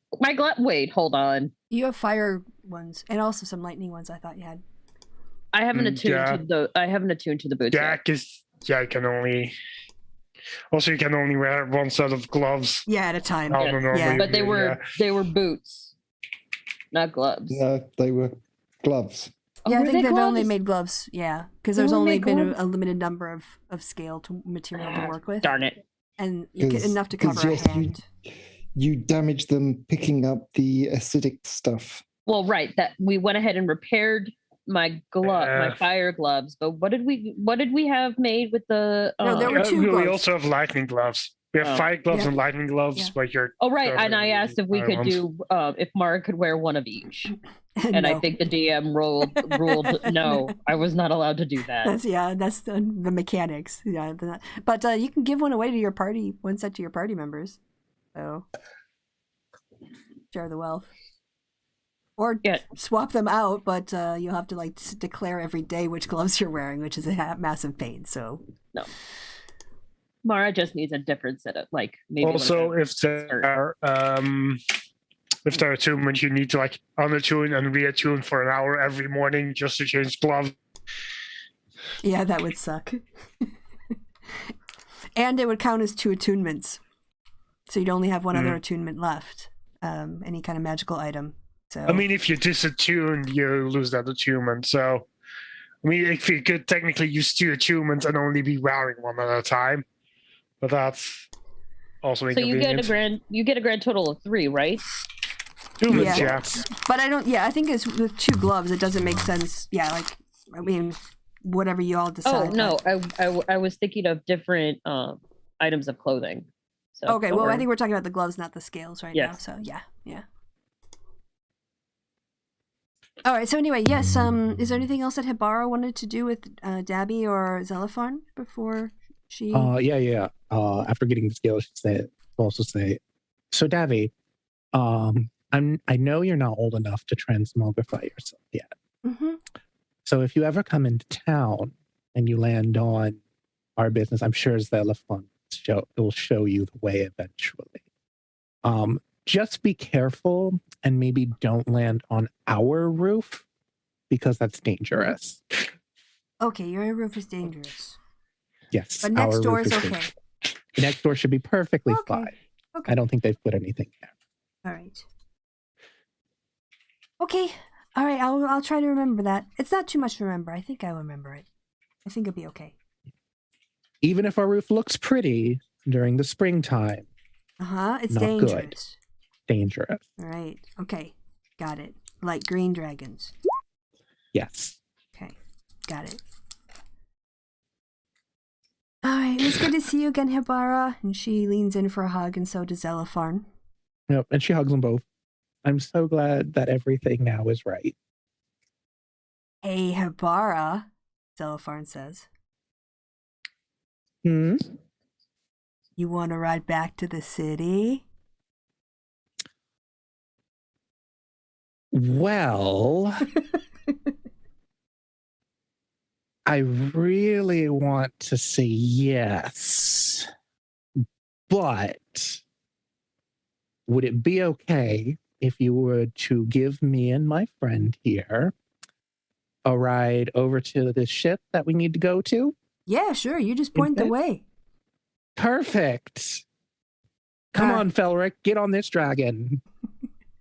Or Felric, he's like, I didn't sign up for this. So are you getting on Dabby or are you getting on Xanathar? Is Xanathar big enough to hold both of us? Yes. Yeah, he is. Yes. Okay. We'll just do Xanathar then. All right. Well, Dabby will kind of, go next to you because he booped her too. Yep. Yes. And so, you guys, he does a kind of jump off thing where you feel your stomach kind of like leave your body a little bit because it's such a quick leap up from his very powerful legs.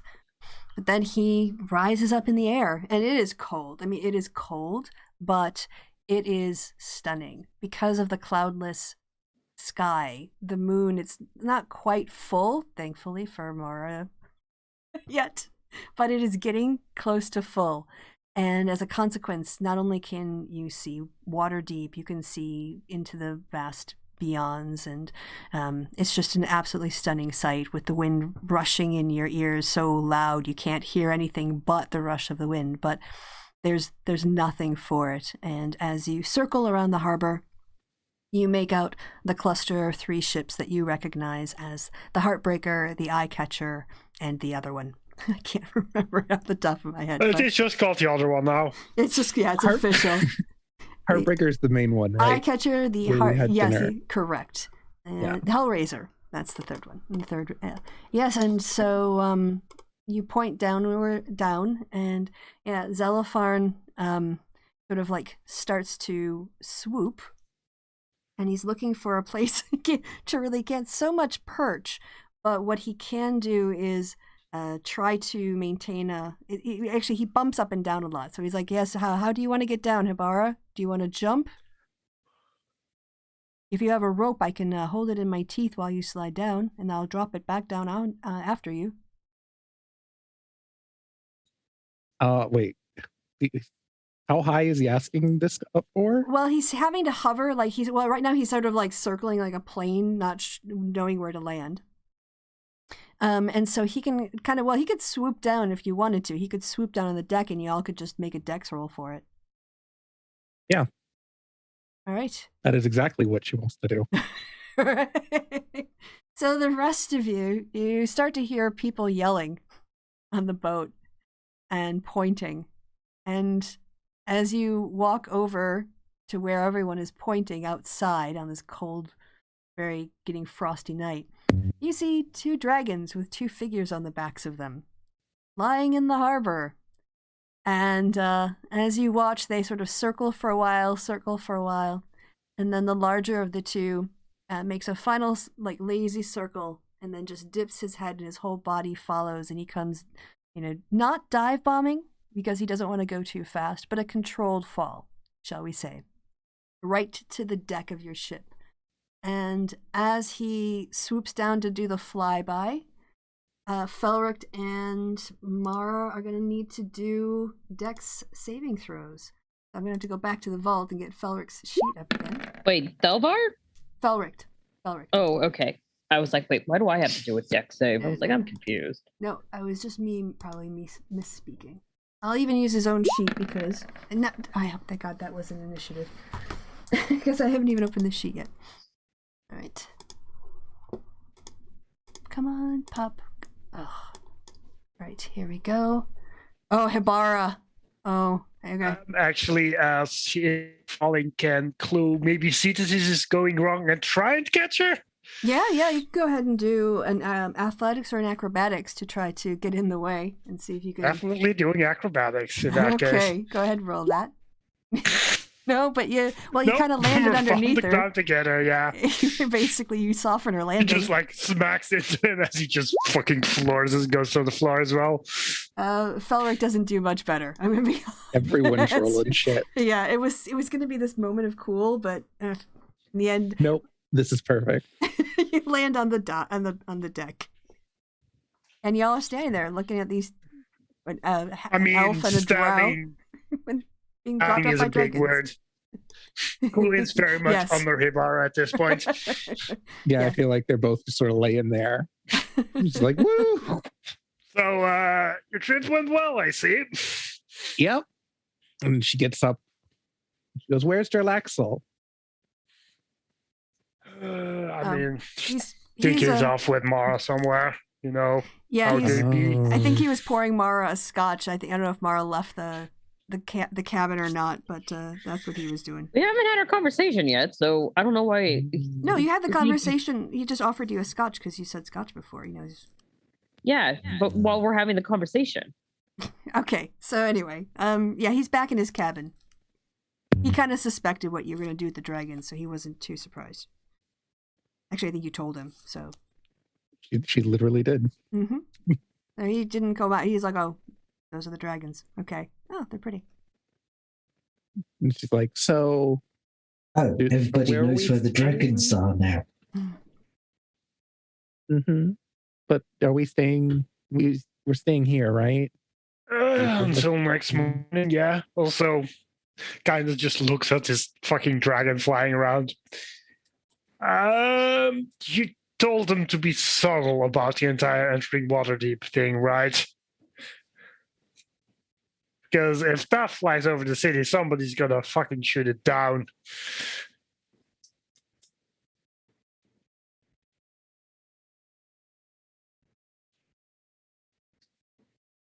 Hold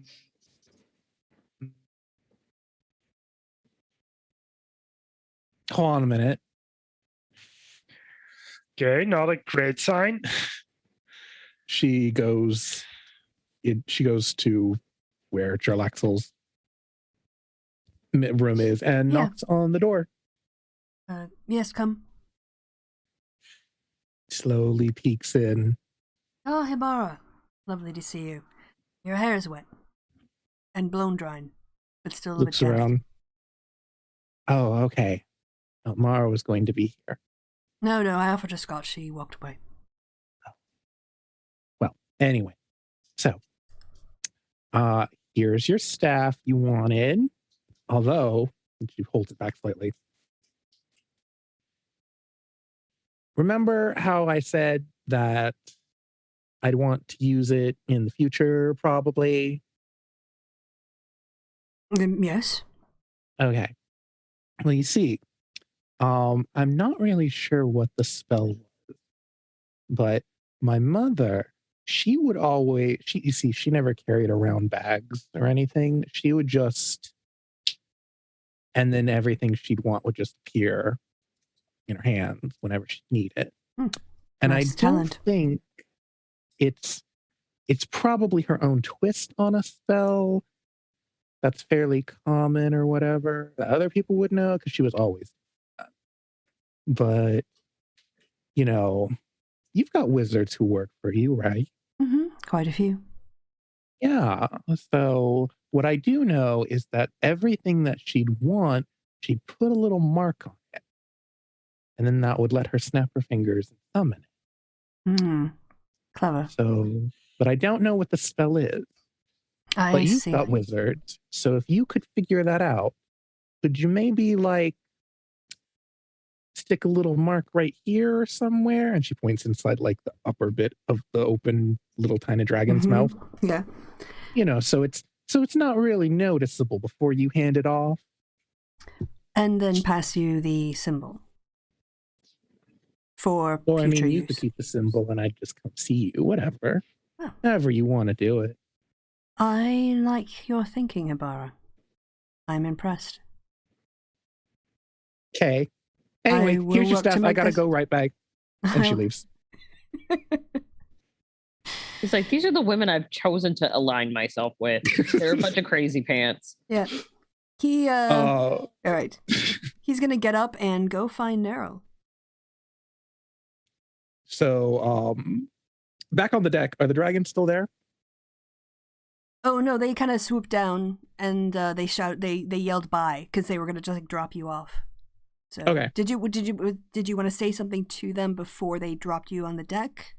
You can retcon. Oh no, that's fine. Okay. They left us fine. She's like, all right, I'll see everyone in the morning, and then she falls off the deck.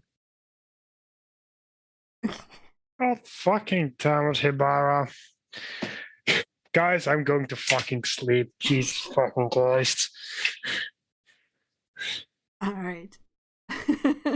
Yeah, the captain that you met before had gotten the first officer to show you around same rooms that you had before, same setup with your trunks or whatever. There wasn't the security this time. Nobody asked you to take off your weapons or whatever. You're basically just treated like, another person on the ship.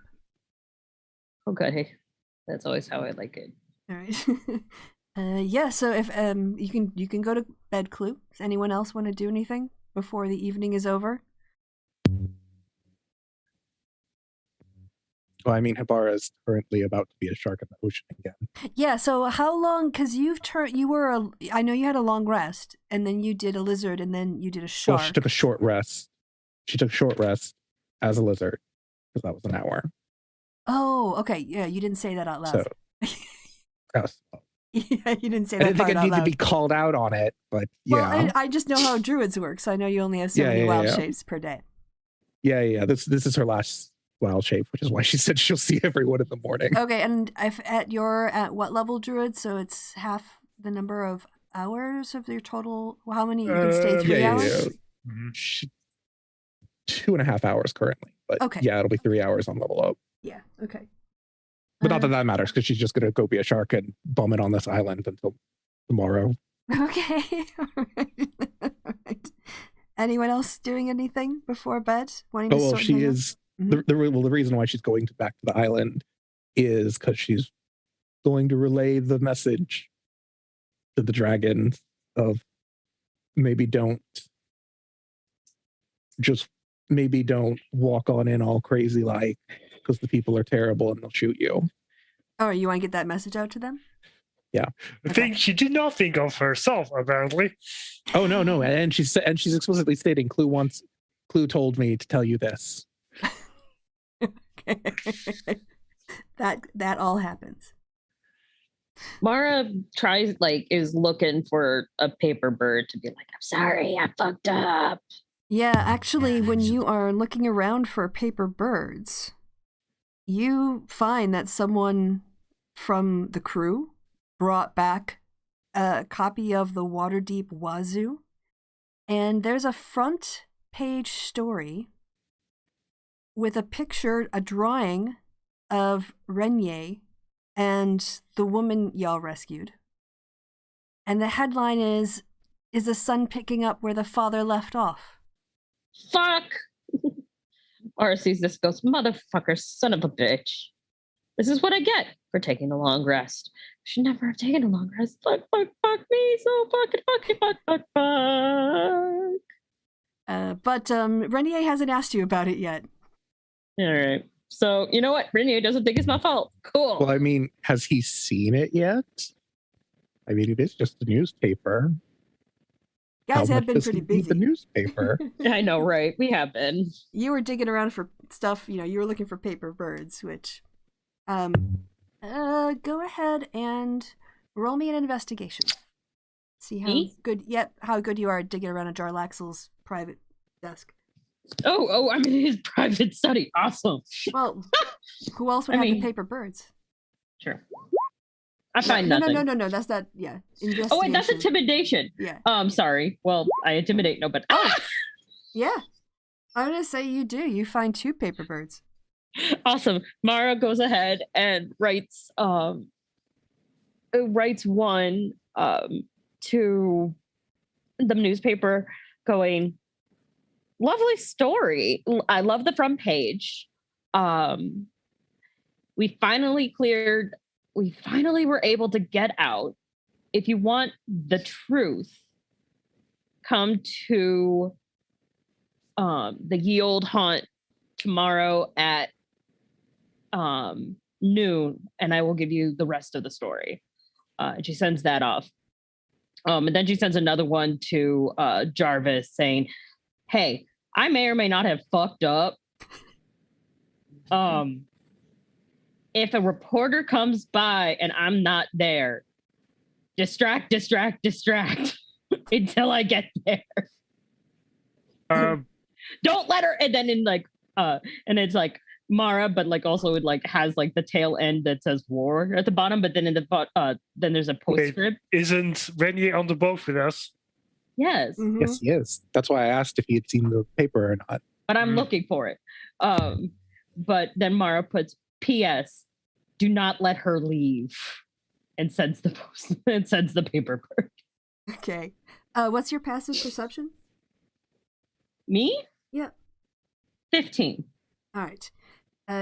You look up as open the door to the cabin to let the paper birds out, and Jarlaxle's been standing there watching, you don't know how long, but he's just looking really cool.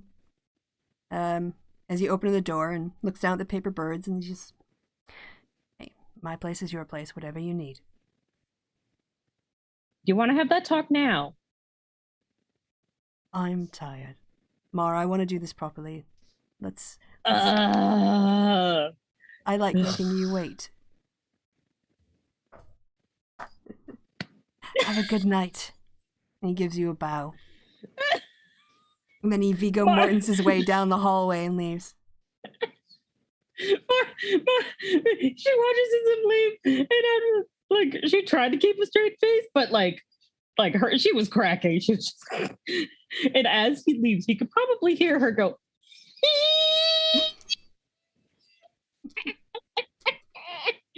actively dying. But not in the cute, attractive way. No, she sounds like a dying hyena. Okay. Like it's not sexy. Let's just say that. Okay. So your paper birds, one to the newspaper editor, and the other to Jarvis, are off. And then she goes and finds a bed. Literally, she could fall asleep in the freaking chair because she's gonna wake up and be a zealot. So that's gonna be fun. Okay. What about Perry? And Perry. Perry, as soon as he gets on ship, just goes to the beds. Okay. Nez too? Oh no, does that mean Perry missed the dragons? Yep. Oh no. Has Perry ever met the dragons? I don't think he has. Nope. So Perry just thinks we're crazy people talking about dragons. Awesome. I mean, dragons are real in the world. I mean, he probably does think Mara and Ibar are crazy people, but not dragons. Yeah, Renier basically he used to think Mara was crazy. Now he thinks something completely different. She's not stable. That's that is true. Yeah, Renier basically just retired to his cabin looking very tired. It was a very emotionally taxing day on him, so you haven't really seen him. He also missed the dragons. He was out asleep. But does that mean he also missed the newspaper? That's so asking if he's a... I don't know what the right word would be. Traitor? I don't know how you would know that. Unless you went and asked him. Well, I mean, Hibara's on an island. She ain't no shit. I mean, what you do know is that he went to his bedroom, like, basically as soon as y'all got on the ship. Because, again, this was emotionally, like, a really horrible day for him. He had to relive a lot of stuff and make a political compromise that he knows is right, but makes him really super uncomfortable. And plus Kaylane, and, you know, it's been a rough 48 hours. So he's out. Well, it's only looking up now. Yeah, right. No, he's asleep. Who else? Thelvar. Thelvar doing anything on the ship in the evening before bed? Alhana, are you muted? Oh, yes. Okay, Thelvar did say when Clue said about going to bed that they were going to as well. But obviously the plug came out slightly again. Annoying. Oh, okay. All right. Well, then, if everyone is going to bed, everyone can go ahead. You can roll your hit die. If you get a 1, we can re-roll it. But yeah, go ahead and level up. I was going to say.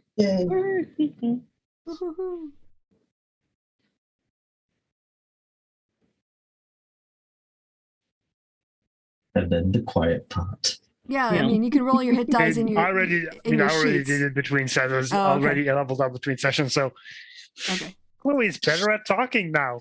Yay. Oh, yay. Also, look, Margaret's perception is even dumber. Look, Mar gets 3 rages. Haha. Nice. Oh, look, my sneak attack damage increases to 4d6. Yeah, you can do very good backflips now. Like, fuck Dragonfire, just flip it on it. Yeah, could we just go around the table and everyone say what your level up stuff is? Because I'd be interested to know, since you're going to be playing it. It'd be nice for me to have a heads up. Mm-hmm. And it's a pretty chill session anyway, so... Yeah. I mean, I can start. I got 2 extra expertises, and I decided to put them in perception and persuasion. So those get double efficiency now. Nice. Good stuff. Super sneaky and charming. I mean... Oh, sorry, go ahead. Perception isn't particularly sneaky, but... Oh, sorry. Well, I mean, I should say, like, aware. Like, more of a... Yeah. It's very few things can, sneak up on me now. Yes. How the fuck do you keep getting fucking max hit die? Jesus! How the fuck? Wait, why do you get a +3? Con bonus. Con. Yeah, you also add your con modifier. So if it's like a 3 or a 4, you add that to your 5. I am dumb as shit. Okay, well that works. All right, 62. Also, why aren't you just hitting to roll option into Character Romancer? Because I'm dumb. Leave me alone.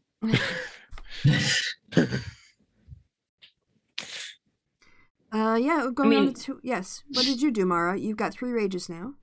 Yeah, I got 3 rages, and hold on, I'm still having brain farts here. She got a subclass. I got a subclass for barbarian. Yay me! Okay.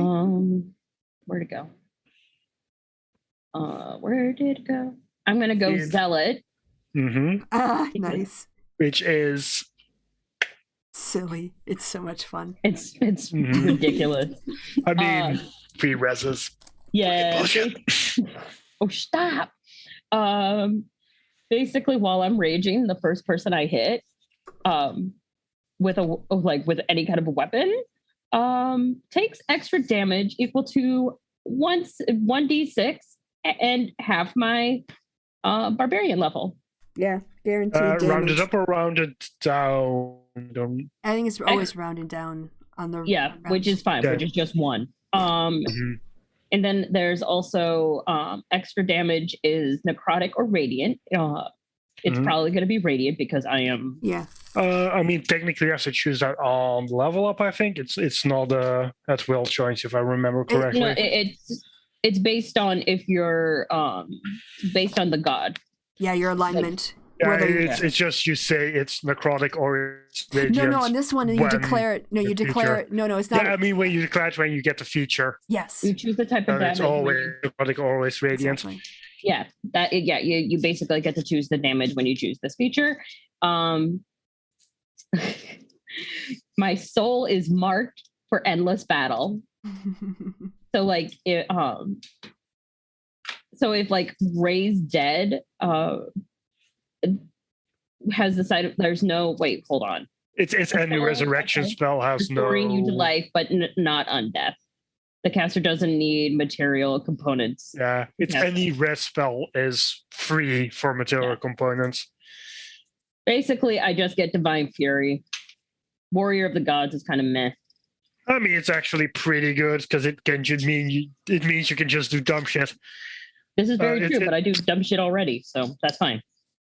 Yeah, but if you can do dumb shit and it doesn't bite you in the ass as much, because as soon as Ibarra gets a rest spell, she can just use it for free. Yes, but see, I'm also that's why I picked. I mean, yeah, but Revivify is like a 3-minute limit and doesn't have material components, I think. Oh, it does. It's 100 gold piece diamond. Oh. But this is why I picked Rat, so I could fuck shit up. So yeah, that's means that Mara can be very tanky now, because if she dies, shit's free. Yep. Literally, shit is free. Basically, just like Mara, get up is about all you need to do in order to resurrect her. No. I mean, you do need spell slot. Yeah, but I mean, that's nothing, pretty much, It's an opposite. Oh, yeah. Compared to, sourcing diamonds. Yes. Yeah, so as long as somebody has a spell slot for Mara, she's good. I mean, Tibara has spell slots for Mara. The rest of us can't cast regen spells, unfortunately. Like, hi, Mara. Hi, Ibarra. Please have a spell slot ready. So, speaking of Ibarra, what did you do with your level? Or what did you get with your level? Just get a new trick with Grizzle is all. Oh, cool. Are you going to wait and show us in battle? You don't get an extra level of spells to this level? Oh, yeah, I do get 4th level spells, too. Oh, nice. Well, 4th level spell slot. Yeah. That's handy, yeah. If nothing else for upscaling. Yeah. Cool. What about Perry? Perry got evasion. Oh. Yeah. Also more sneak attack, because it's an odd level. Yeah, I already mentioned the sneak attack. Yeah, the 46, right? They now automatically take half damage from spells that have a dex save component. Nice. I mean, technically, no it's damage only damage if I win the save. Yeah. I mean, technically, it's only halves automatically if a save would have halved it for like a cantrip, which does a dex save. That's full damage or no damage. You do take full damage if you happen to fail it. One of those weird technicalities of the skill. Take no damage if you succeed the saving throw, and only half if you fail. Yeah, but it only triggers if the spell itself would have halved on the deck save. So if you have something that's all or nothing on the deck save, you do take just full damage if it fails. Okay, so like if it's a first level spell or higher, basically. Or one of those ones where it's like if you succeed, you take half damage, but here you take no damage. Yeah, so which basically is everything outside trips. And yes. I know there's some weird stuff for like homebrew where they have like slightly different rules where it technically doesn't work. I don't think any of the base spells do. Okay. Right. Is that everyone? Thelvar. Oh yeah, Thelvar. Yeah. Thank you.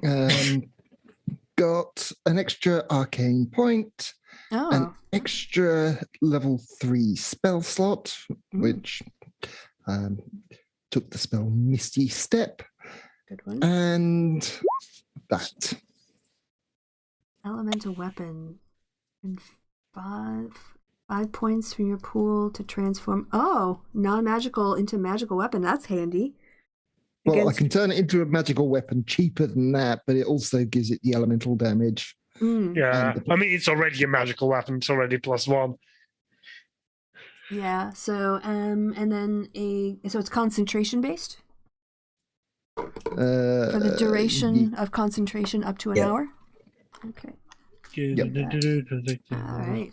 Nice. Mm-hmm. Yeah, welcome to level 7, everyone. Okay, cool. Well, Mara's not at level 7. She's not level 7. Well, total levels are 7. Yes. Yeah, I mean, Drew is only 6-1 as well. Is it Tibara also? Doesn't Tibara also have like some levels in Sorcerer? That is correct. She is also 6-1. Mm. All right, well, you wake up with all these new powers, abilities. You like honed your crafts, or you feel yourself more empowered based on your successful solving of the whole vault thing. Now you just got to solve the politics of it. So, yeah, you can wake up. Look, I feel like that extra expertise in persuasion is gonna do some work. Come in handy.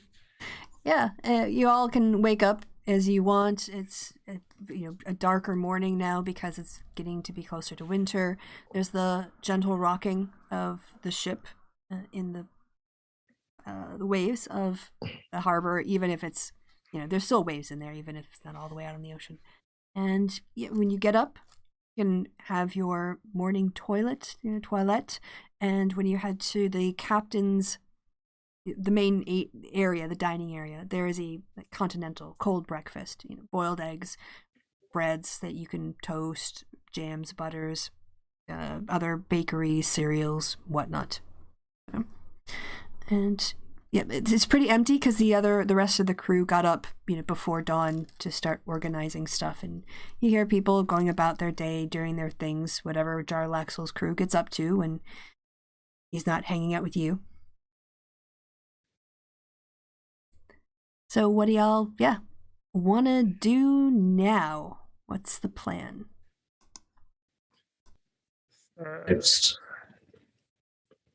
Well, I presume we have should breakfast. Well, yeah, after having eat the newspaper, casual stuff. What time is it exactly, Kristi? Well, I don't know exactly what time everyone would get up because, Hibara had been for shark for a while. She didn't need to sleep, so she might have been doing, puttering on the ship, doing other stuff, looking at scales or whatever. But she's on the island, remember? She's left out. Okay, so she can sleep on the island? Okay. She's out on the island. I thought you came back that sleep night. As much as an elf does. Yeah. Have a sit. Yeah, meditate. So we can say that by the time you all get up and get there and get some breakfast, it's like 8:30. Okay. Mara grabs a cup of coffee and goes, "All right, guys, have a good day. Bye." And walks off with the mug and heads to the gangplank. Yeah, you're in the middle of the harbor. Gonna jump into the ocean? Oh, wait, we just took off into the... Oh, shit. Yeah, we're on the ship. What? Oh, man, that ruins my plans. Sorry. Yeah, you all met at the docks and got on the Sea Maiden Fair's, passenger thing and You got cannot out. eat with dirty Rowboat. tissue. It's just a rowboat. Basically, it's a glorified rowboat. Well, guess we're gonna need to go off to the castle ward and talk with the open lord, but let's first check with Trelaxel what his plans with the staff are, so we can time the shit out. I assume Trelaxel's hanging around somewhere? Yeah. When you say that, you can look. He's outside on the deck currently, talking with one of his first mates. But if you wave him down, he'll come in. Yep. Then Clue's gonna, do that. Just Okay. whistle at him. Right. By this time, Renier actually gets up. He's kind of a late riser today. Again, tough night. And he comes in the same time Jarlaxle does. And they both sit down. And Jarlaxle says, yes, good morning all. Good morning, Clue, Mara, Hibara, Lovar, Perry, Nez, friend. Not Hibara. Hibara? Yeah, Hibara's Oh, you're on the sure. island. That's right. Hibara's not there. Correct. So, big day today. Yep. A day we're gonna need to coordinate, because I would agree. we will be the ones telling the Open Lord about the location of the vaults for the actual dragons, but we need to make sure we have a story straight for how you got your hands on that staff, and we have it as a bargaining piece, because we can't really admit to giving it, Yes, so I'm basically willing. Your reputation's on the line here. I think I made a faux pas initially when I made my proposal by suggesting that you were overpowered by my crew, and you managed to fight us off, but we did get away with the staff. Obviously, that's I didn't realize how offensive that would be. So I'm perfectly happy to say, why don't you generate the narrative that puts you in the best light? Because I'm willing to be a bit of a bad guy in this situation. I mean, Mara looks at very gracious of you. Mara looks up and goes, "You're a fool.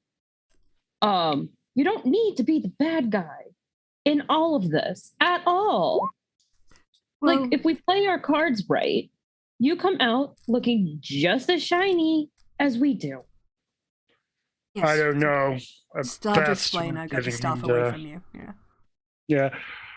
Well, I mean, you did technically. Well, what you we were the could one- say is, because our little dwarf friends is asking for a rather large amount of gems, we could always say that part of the collateral to make sure he got his payments, that you stepped in over there, and that you didn't as much take the stuff from us as much as you helped us acquire it and would be recognized for such feats. Wow, I was going to say that if I wasn't interrupted. And Mara just gives Clue this look up. You really should let me finish talking sometimes. I mean, most of the time you just go on a tangent here. This is also true. But sometimes I have a point, and I was going to make that point, but you didn't let me make my point. So what I propose is, or so is this, we went down there, we found the hordes, we decided to negotiate with the dwarf. He was okay with handing everything over back to the city, but he was promised an amount of gems. These are gems we did not have on us at the time. Then Trelaxel assisted us in negotiating with said dwarf, offering to pay him the gems. The dwarf was keeping onto the dragon staff roll for his own payment, and once those negotiations are completed, Trelaxel will gladly, and for mutual benefit, return that staff to the city. No. It should be that Jarlaxle was given, because we did not have the gems on hand, but Jarlaxle had the collateral to provide. He was given the staff.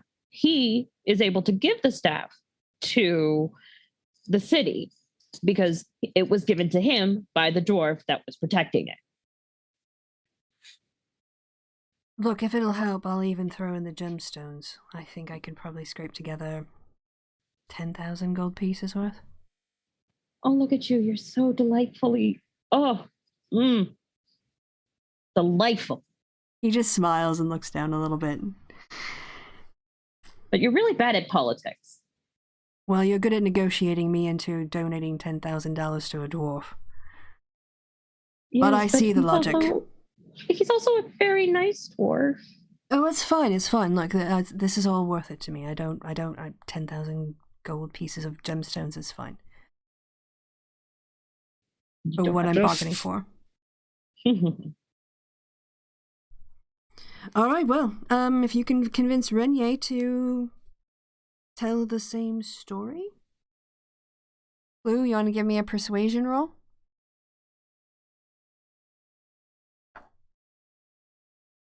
See how you do? That new persuasion? Yep. All right. You're going to get advantage on, well, he's going to get disadvantage because he's already agreed to this, but he's going to have to lie now. He is a harper, so we'll see. Mm-hmm. Oh, yeah. They were both under 16. Yeah, yes. Okay. Doesn't look happy, but he nods. In agreement. Blue's just going to, like, put his hand on his shoulder, like...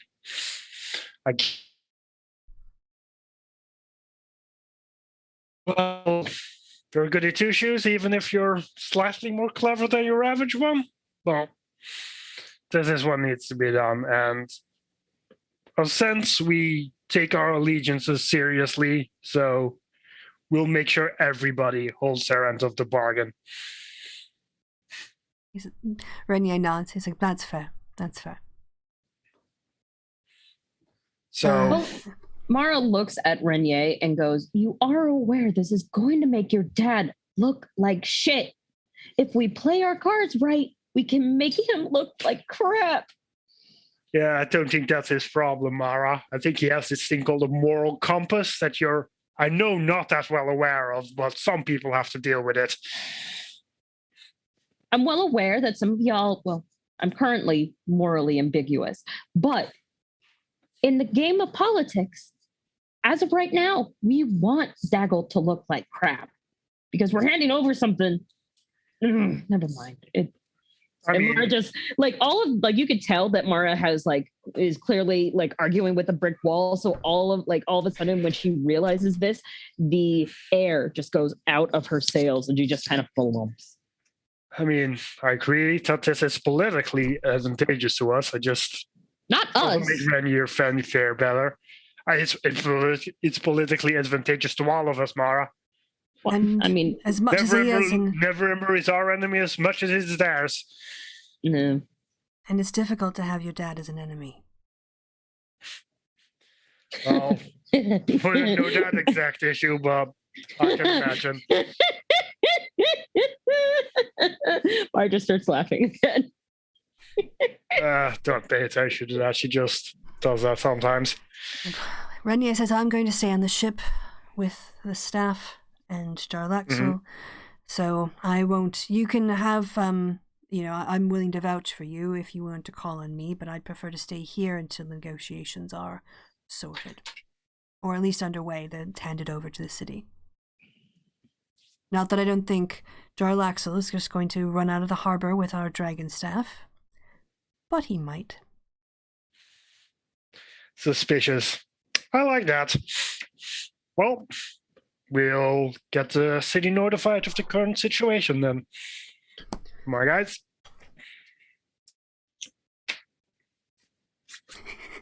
Again, silence. All right. I'll call it by myself. Agreed. Well, I missed half the negotiations, so I'm not entirely sure what's going on, but I'll wing it as we go. It was the same conversation we had inside the vault, just we had to rehash it. I don't remember the 10,000 gold pieces and gemstones part of that until just now, to be honest. I thought it was 5,000.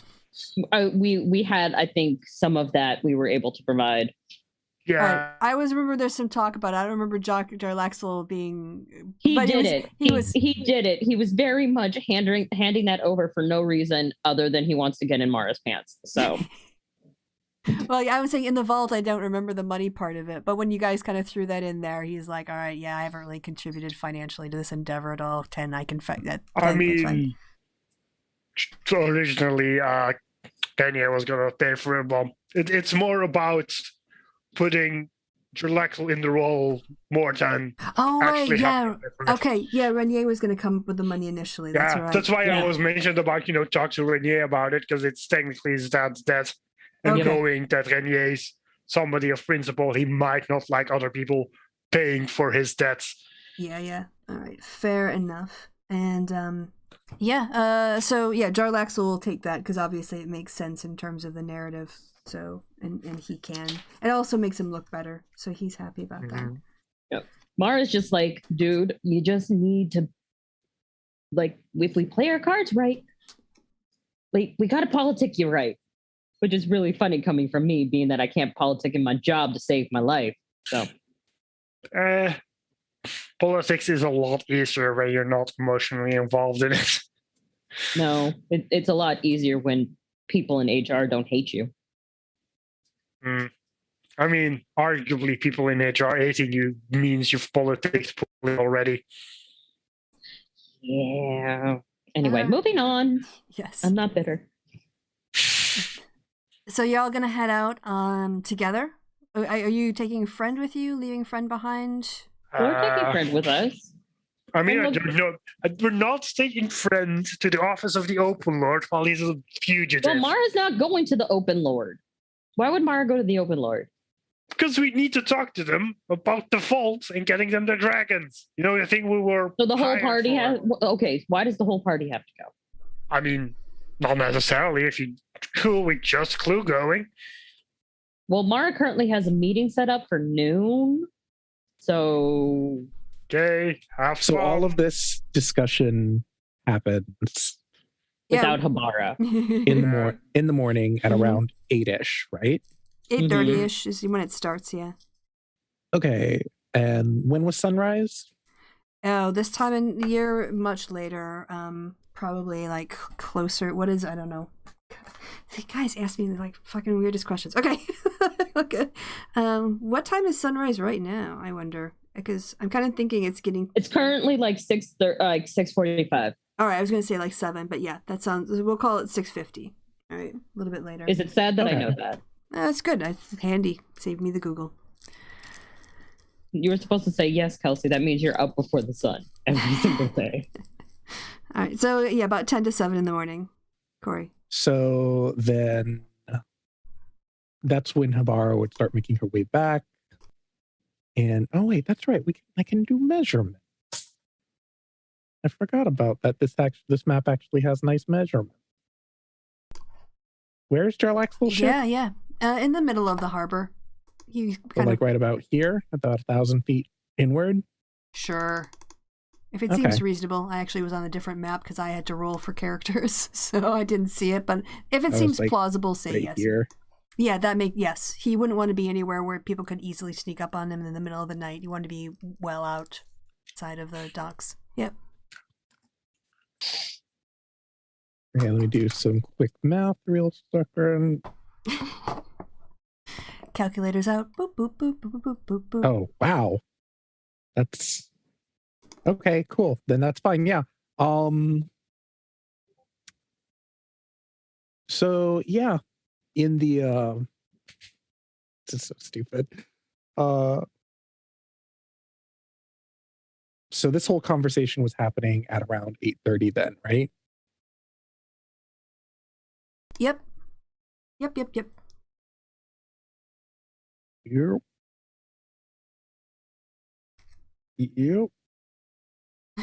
Yep, okay.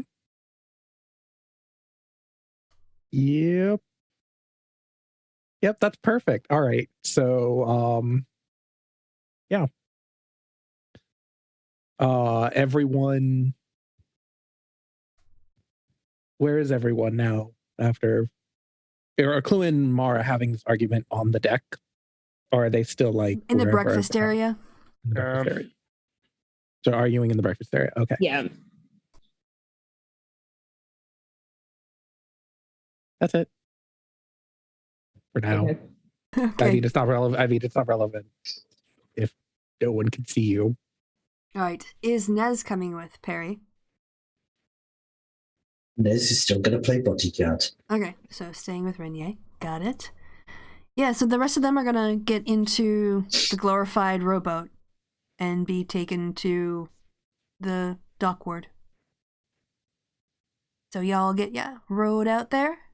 Row. Oh, good. That means they get to see the stupid. Okay, they're in their boats. What do they see? So, they see Hibara walking on water, coming back to the ship. Mara sees this and goes, "You're inside. You can't see this." No. I mean, because she's going to the. I have to leave the building. Meeting. Yeah, sure. She would be in the. She isn't going to the Overlord with us, but she is leaving with us. Yeah. Well, I thought Nez and Renier were leaving now, while everyone else is still inside. No, Renier's staying on the boat. Oh, okay. Oh, so y'all are in the boat. Okay, then that's even better. So then Hibara stops midway. I see y'all in the rowboat and starts running after your rowboat on the water. Mara sees this and goes, "Jesus Christ!" and then falls over laughing at her own joke because she knows nobody is understanding what she was saying. Where are y'all going? Land. She stops and puts her hands on her hips. Well, you're not the only one who gets to be cryptic. I'm going back to the haunt. I don't need to be at this meeting. She shrugs and continues to walk on water, running after the boat. Row faster. I want to see her sprint. You're a terrible person. I mean, she can move 70 feet in 6 seconds, so she's been super good. How is she that fast? What else? Even then, 70 feet. Yep. That's why I laugh. mean, I guess Clue could actually do 90. 35 feet doubled because of dash. Yep. Yeah, but I'm actually trying to. Clue can actually do 90. Although not on water, admittedly. But you can't technically outrun her. Technically, she could do 92. She just takes another spell to do it. Long Strider. Yeah. Yep. We shouldn't be making our Lord and Savior run like this. This is a bad idea. Hibara isn't our Lord and Savior. I don't know what religion you're part of, but if Hibara is somehow related to your gods, she's seems to change on religions. That is a clear sign of sainthood. I don't know. I know people can fucking fly. It's a simple enough spell. I don't see any of you walking on water. I see Hibara walking on water. I don't see you. I've seen a horse fly I'm and not a house fucking fly. wizard. I stab things. You know this. Wait, does that mean Jesus was a wizard? Huh. I have to reevaluate my whole entire life. Because there is a thing where they say, you shall not let a witch live? Or is it false prophet? I don't remember. I mean, that's just very rude toward witches. Fun fact, wizards can't cast water walk. I mean, no one Clue knows the specifics of fucking what kind of spellcaster can cast fucking what. So you guys are having this conversation because this is all in the character. rowboat. Yep, and you pull up next to the docks, and the people, the drow who are, rowing you in, who are the crew, but covered. They look like humans because they've got heads of disguises. They're just shaking their heads at your conversation. They're just rowing, but they type the boat. Yeah, you all arrive back on the shore. You're back in Waterdeep, city proper. Yay. All right, so Mara, you want to go to the tavern. Yes. Okay, so here's what I propose, because I have not mentally prepared. I have an idea what the editor is going to say, but I would like a week to come up with like her perspective and how she's going to react to this, and the fact that she had to run with this other headline than the one you promised. And so I need a little time to just think about that. That's fine. Okay, so I think we can do the Castle Ward visit still in this session, and then there might be a little bit more fallout from that, but then it'll be getting on 10 o'clock. So, All right. Yeah, how are you guys going to get to the Castle Ward? Because, I mean, I don't think we have many more options than walk.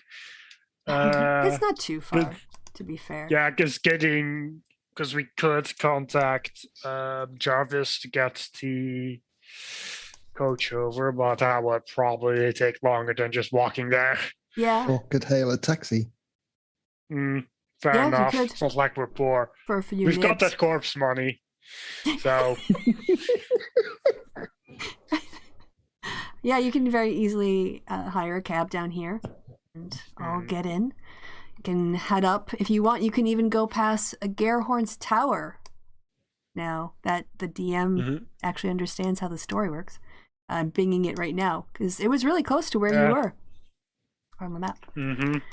But yeah, you head up over there and eventually they pull up in front of the official city building. Pay your driver. She's very thankful. Gives you a how much is that?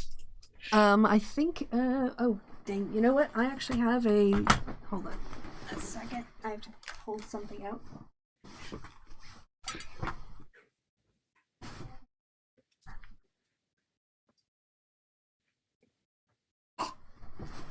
On my DM's guide, they have a series of prices for typical things. I can find the right flap.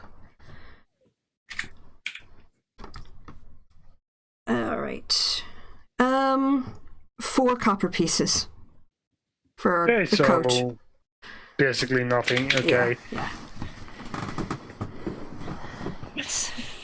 You head out, and it's a large, stone, impressive-looking building. You remember it from before. There's a security entrance. And who are the members of the is it Force Grey? I mean, Tolvar is Force Grey. Is anyone a member of the Lords? Oh no, it doesn't have to be Lords Alliance. I just want to look at the names of the enclaves or the guilds again. Make sure I get it right. Yeah, it was. City Guard is Force Grey. Yes. Yeah. That's Thalvar. Okay. And Hibara. I think maybe everyone but Mara. Mara didn't. Clue didn't. Perry wasn't there yet. Hers. I wasn't there yet. Yeah. Okay. All right. Yes. So yes, just your memberships in Force Grey. Yep. All right. When you descend from the carriage, you see the typical entrance. There's a middle-aged dwarven woman and a younger dwarven woman who looks to be some sort of trainee who's working with her. Hello, we're looking for an audience with the Open Lord. We're here on official business. Indeed, Force Grey business. Flashes pen.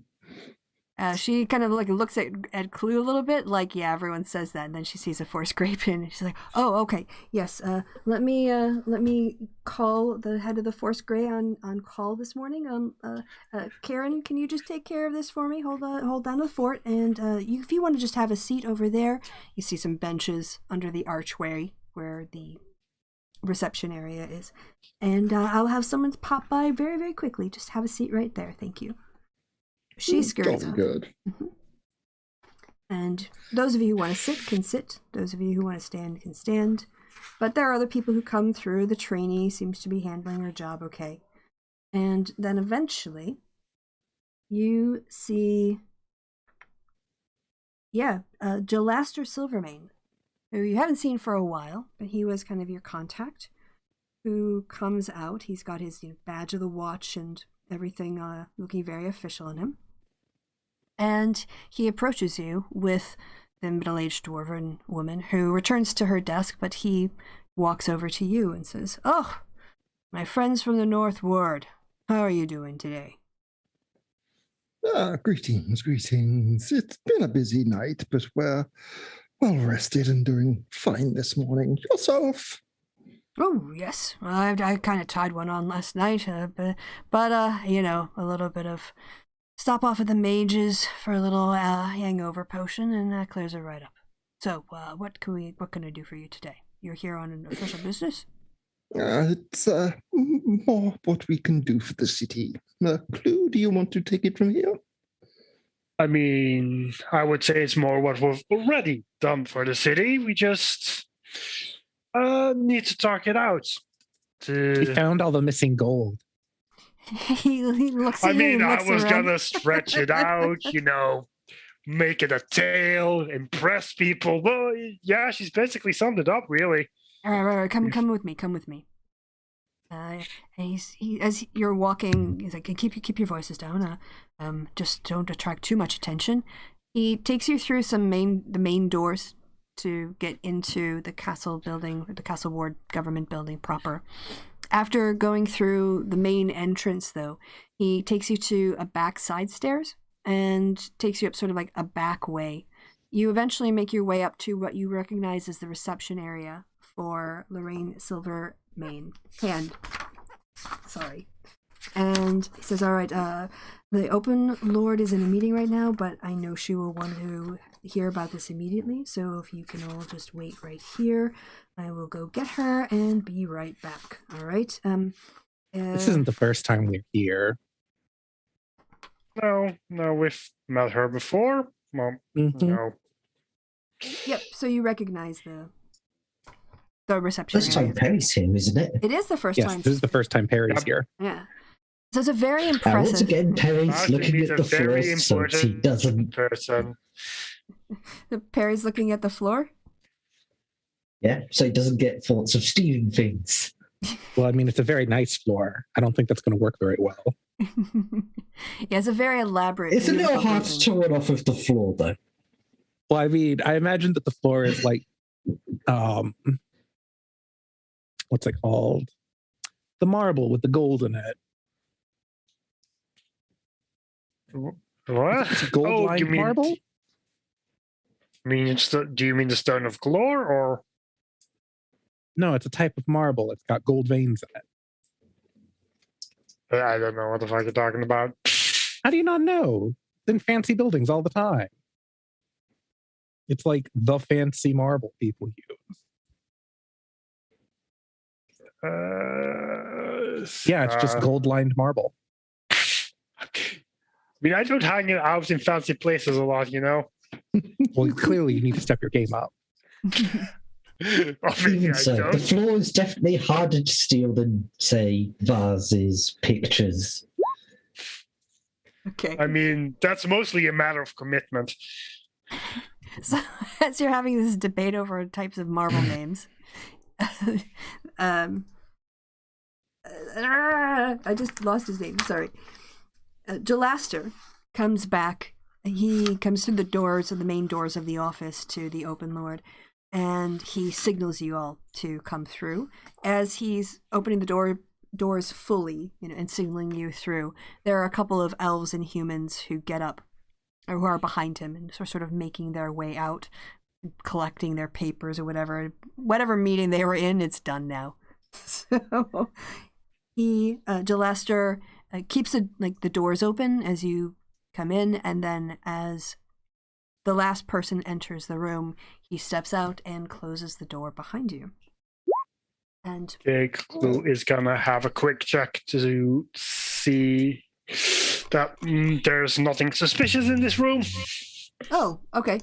What kind of go ahead and what you want, roll a quick perception check? Yeah, perception probably. Okay, and what kind of? It's not a tarot. It's just him looking around, making sure there's no weird nooks and crannies or anything that looks like there's an illusion magic or would allow somebody to spy on us while this is happening. No, you have a kind of look over both shoulders, and as you do, you basically see what appears to be like an empty room. Nothing looks particularly suspicious. So, yeah. But Yeah. Behind a very large, very attractively carved mahogany desk in this dark wood room with like green curtains, velvety sort of furnishings in. You see the very luminescent and beautiful face of Laurel Silverhand looking at you. Well met, Lady Silverhand. Do we have some good news for you today? She looks You got up your stuff back.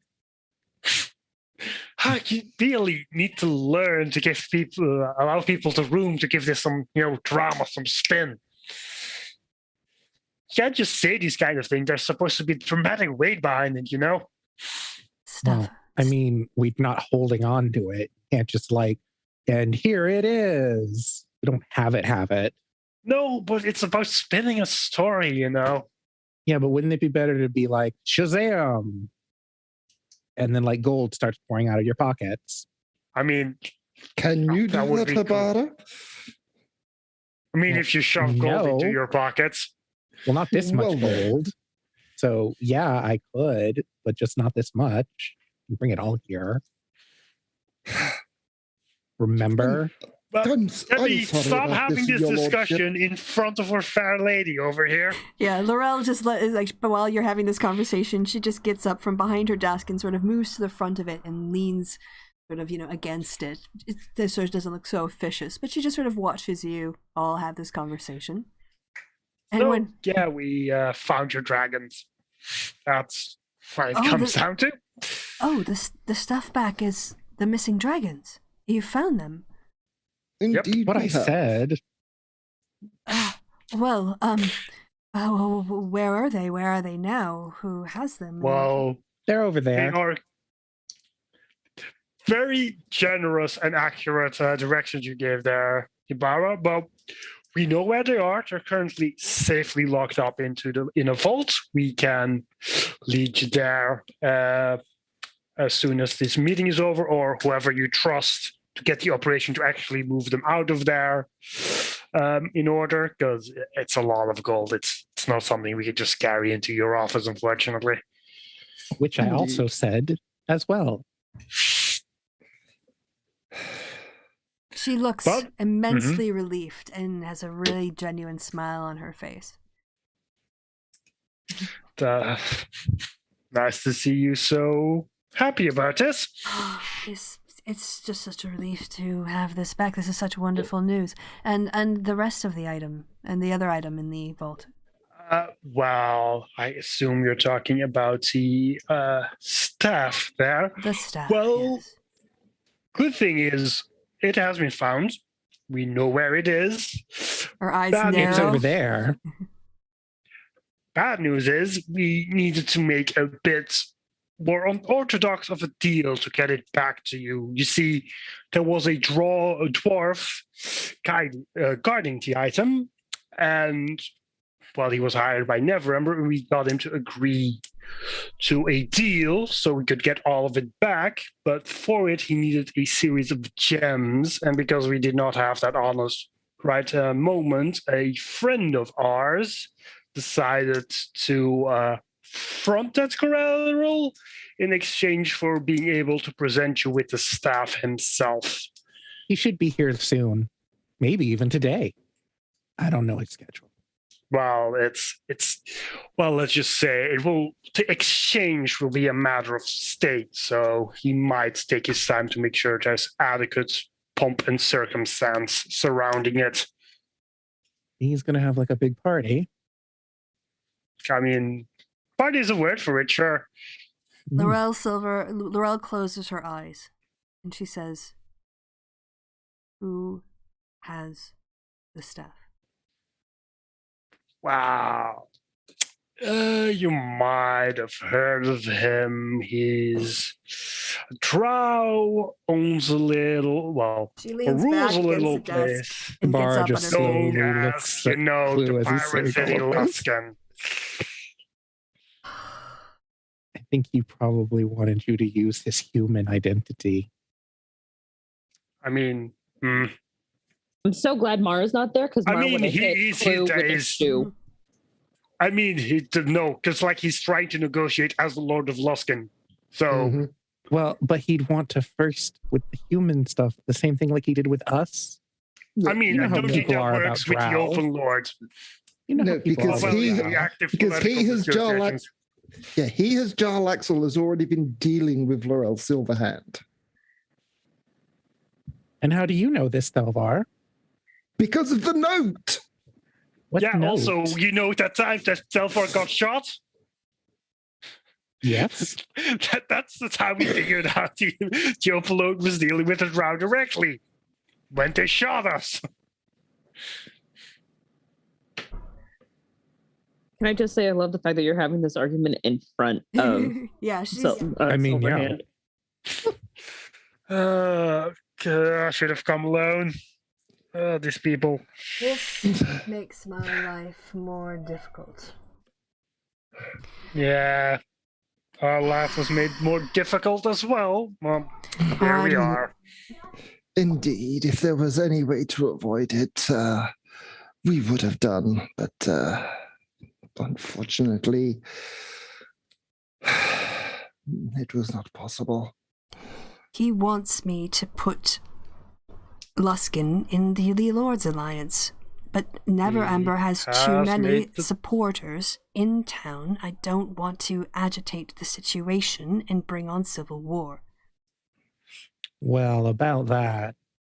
Well, to avert a civil war, there is always the threat from the Arcane Brotherhood, who are amassing and dealing with Netherember. I'm not aware of this. Also, possibly slavers?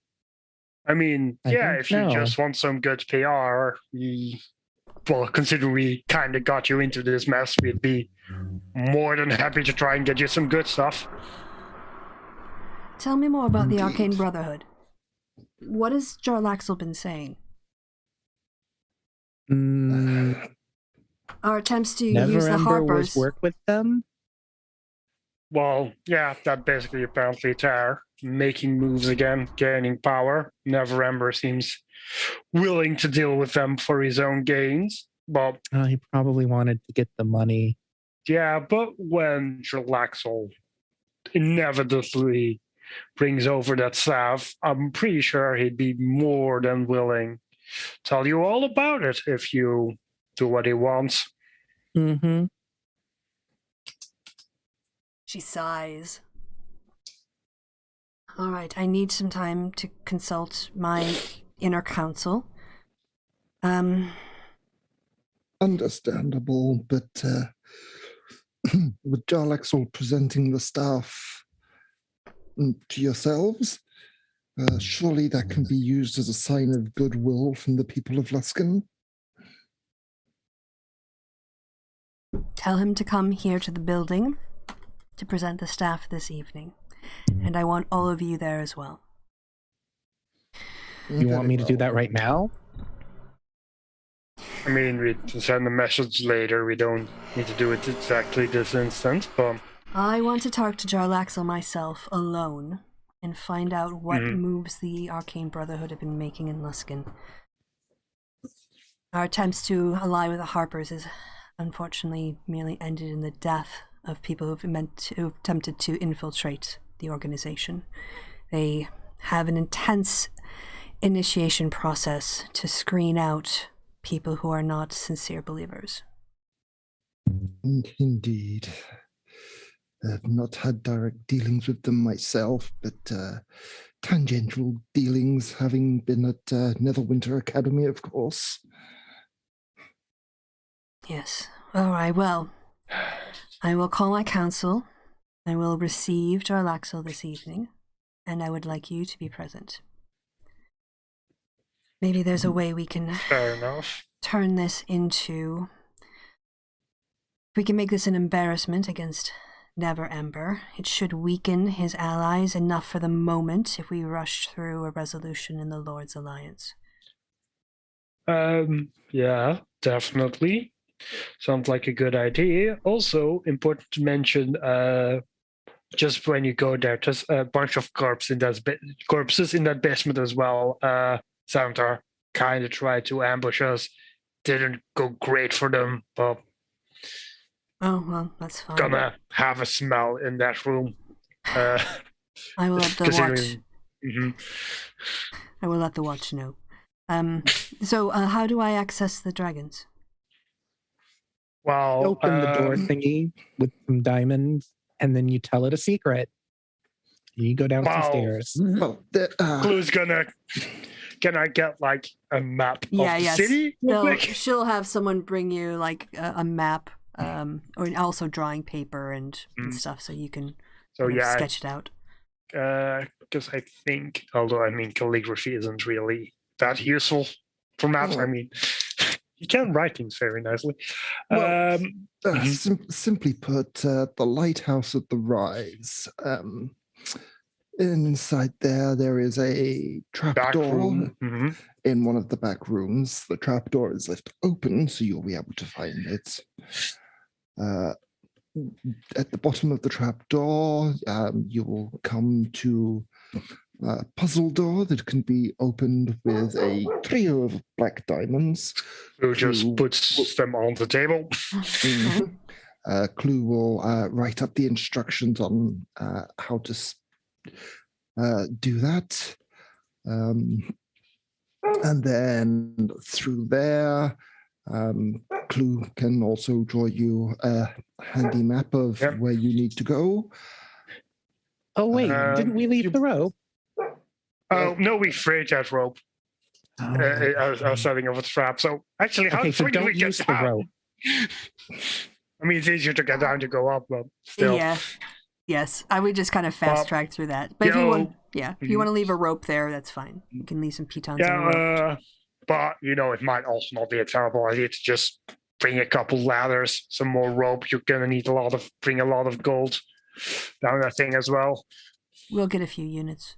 It's a lot of gold. Well, I mean, we didn't close the secret room. Like that thing is still open, so they don't need to start revealing their personal secrets in front of their colleagues normally. Okay, so down this hatch.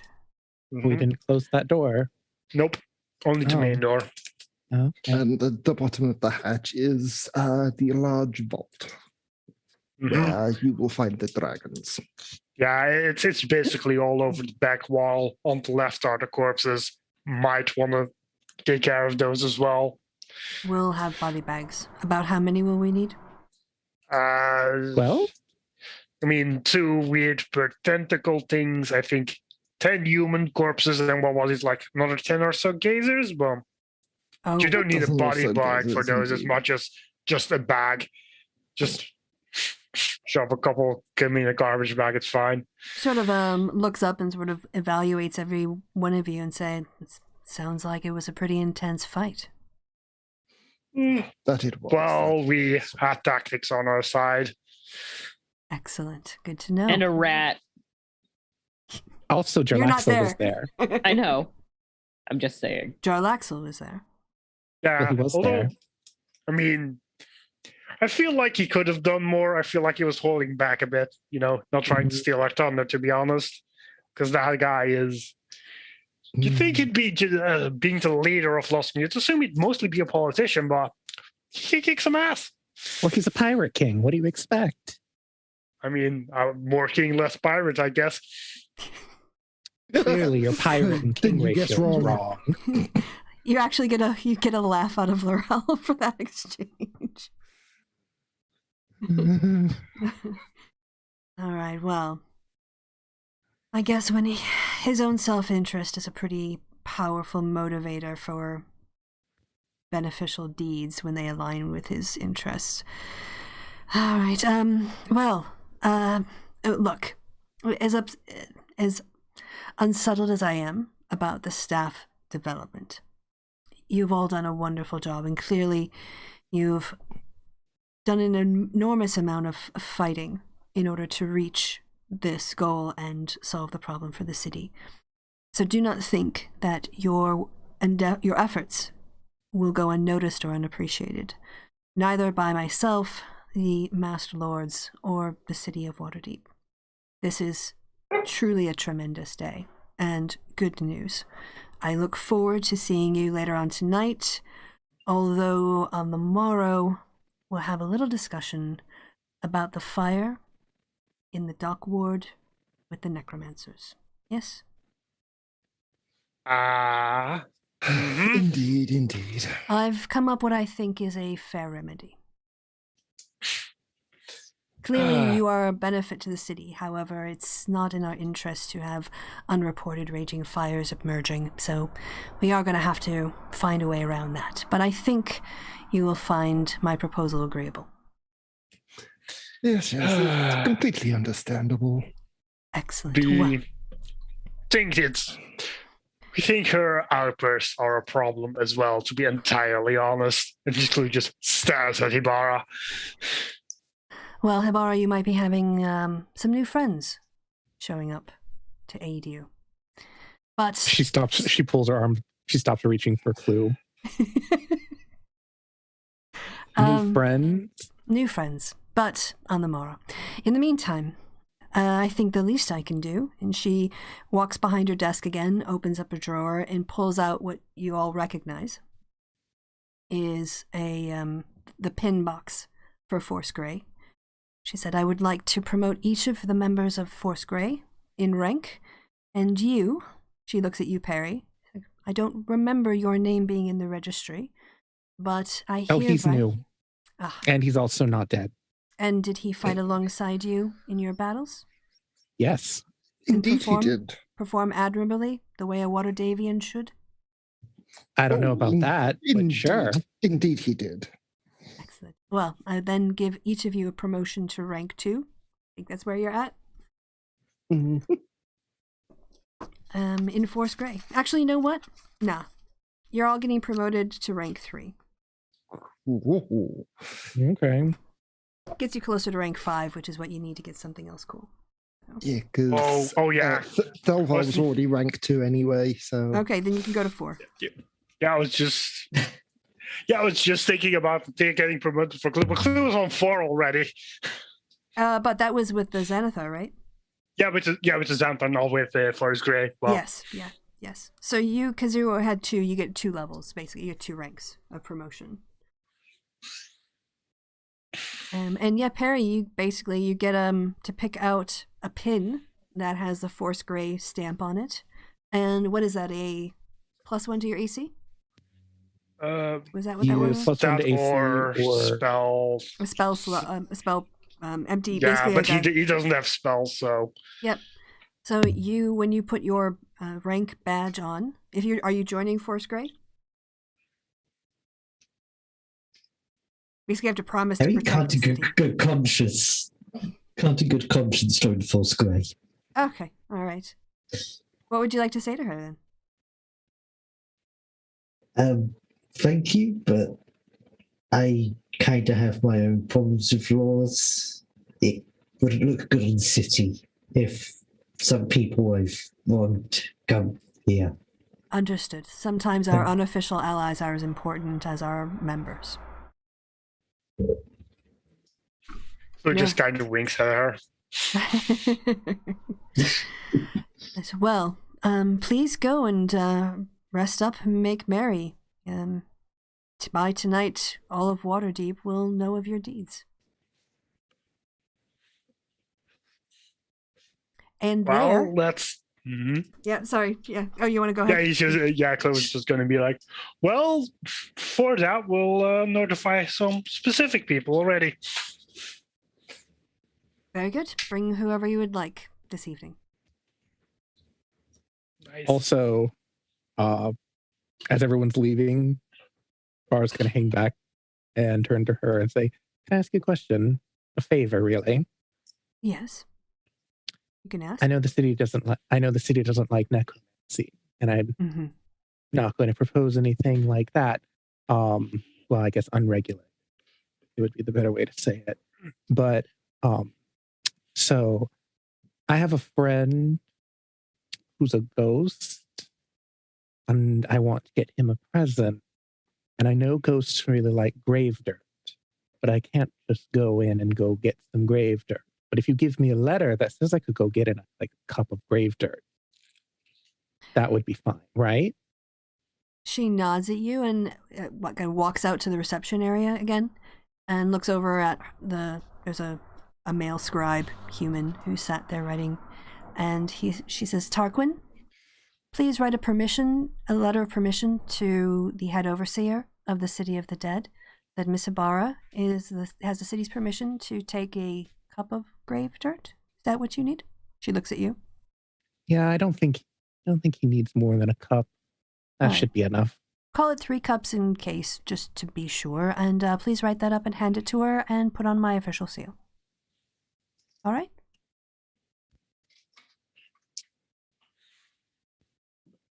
How does Hebara react? Just, yes. Okay. I'll see you this evening, Hebara. Have a good day. All right. You too. Bye. And thank you for the letter. You're very welcome. Thank you for your service to the city. See you tonight, my lady. Good day to you all, yes. And she kind of nods her head at each of you. Lord Thelvar, Clue, Perry.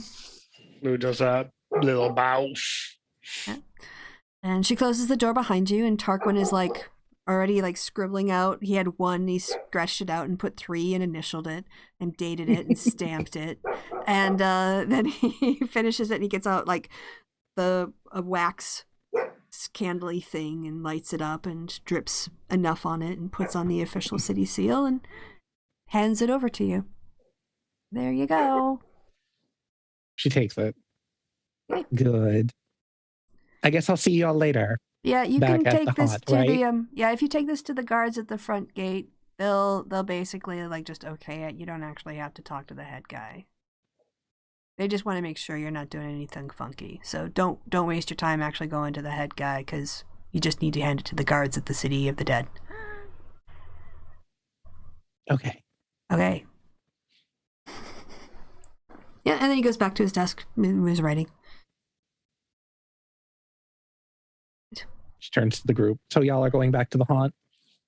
I'm stopping off at the yawning portal first. Well, that's the direction we're going. Also, somebody needs to go and tell Jeraxel about the entire meeting thing. Oh, yeah. I'll do that right now. Okay. How? Oh, wait. Did she say 8? What was the time? 6, I think. 6? Mm-hmm. Okay. She casts a spell. How's the weather looking now? Right this moment. Yeah, at the moment, so it is, let's see, you guys got up, you sailed, you took a carriage, you had the talk. It's probably about 10:30. Today is overcast. It's a bright day, but overcast, lightly overcast. Just a vaguely cloudy day. Mm-hmm. Cool. Kind of that blue light kind of day. Yeah. So in the harbor then, or I guess more accurately, in the sky over the harbor, the words, Mr. King, come to the castle at 6 tonight, Ibarra. Just giant fucking words in the sky. Under the clouds. Wow, you really have no fucking concept of salty, do you? Who's the king? The pirate king. Oh. He's assuming that he'll at least be able to get that. There's a reason he stays in the harbor out at sea so no one can get to him. And it is Hebara enough when no one in the world is going to know what the fuck that means. Yeah, pretty much. I mean, we're lucky if Jeraxel knows what that means.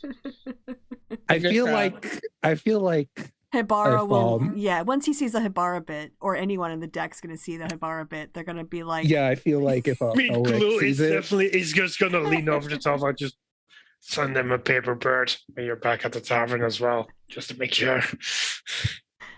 Yes, but on the other hand, we've also been being tracked by Xanathar people. And you just told them where we're going to be and when we're going to be there. I mean, the castle is also pretty vague. There's multiple castles. Yeah, It's an entire district, even. It's also the basis of the city watch and the city guard. So yeah, the Xanathar is not gonna rate the fucking seat of fucking power. All right, so I think it will have to be seen because we're already at 10 after 10. Mm-hmm. And other thing I want to remind you all of as we go forward is that you do now have access to Gnarl when you want to start thinking about any information on Xanathar, because he was pretty high up in his skills, right? Mm-hmm. So no, that's coming up. But yeah, next time the party are gonna see the outcome of all of their political machinations and what happens at this 6:00 evening thing where Darlaxle's that Mara doesn't know anything about. No, it's really, really, really overstating it. Foolery. No, that would be accurate. Yeah, so Mara's is going to try to talk her way out of this with the editor of the Wazoo. So we'll see how that happens next time. So come back next week to see how this all plays out. All that's left to be said is come back. Yeah, I already did that part. The same bat time, same bat channel. And goodbye from me and goodbye from the party. Say goodbye, party. Goodbye, party. They all did the bit. All right.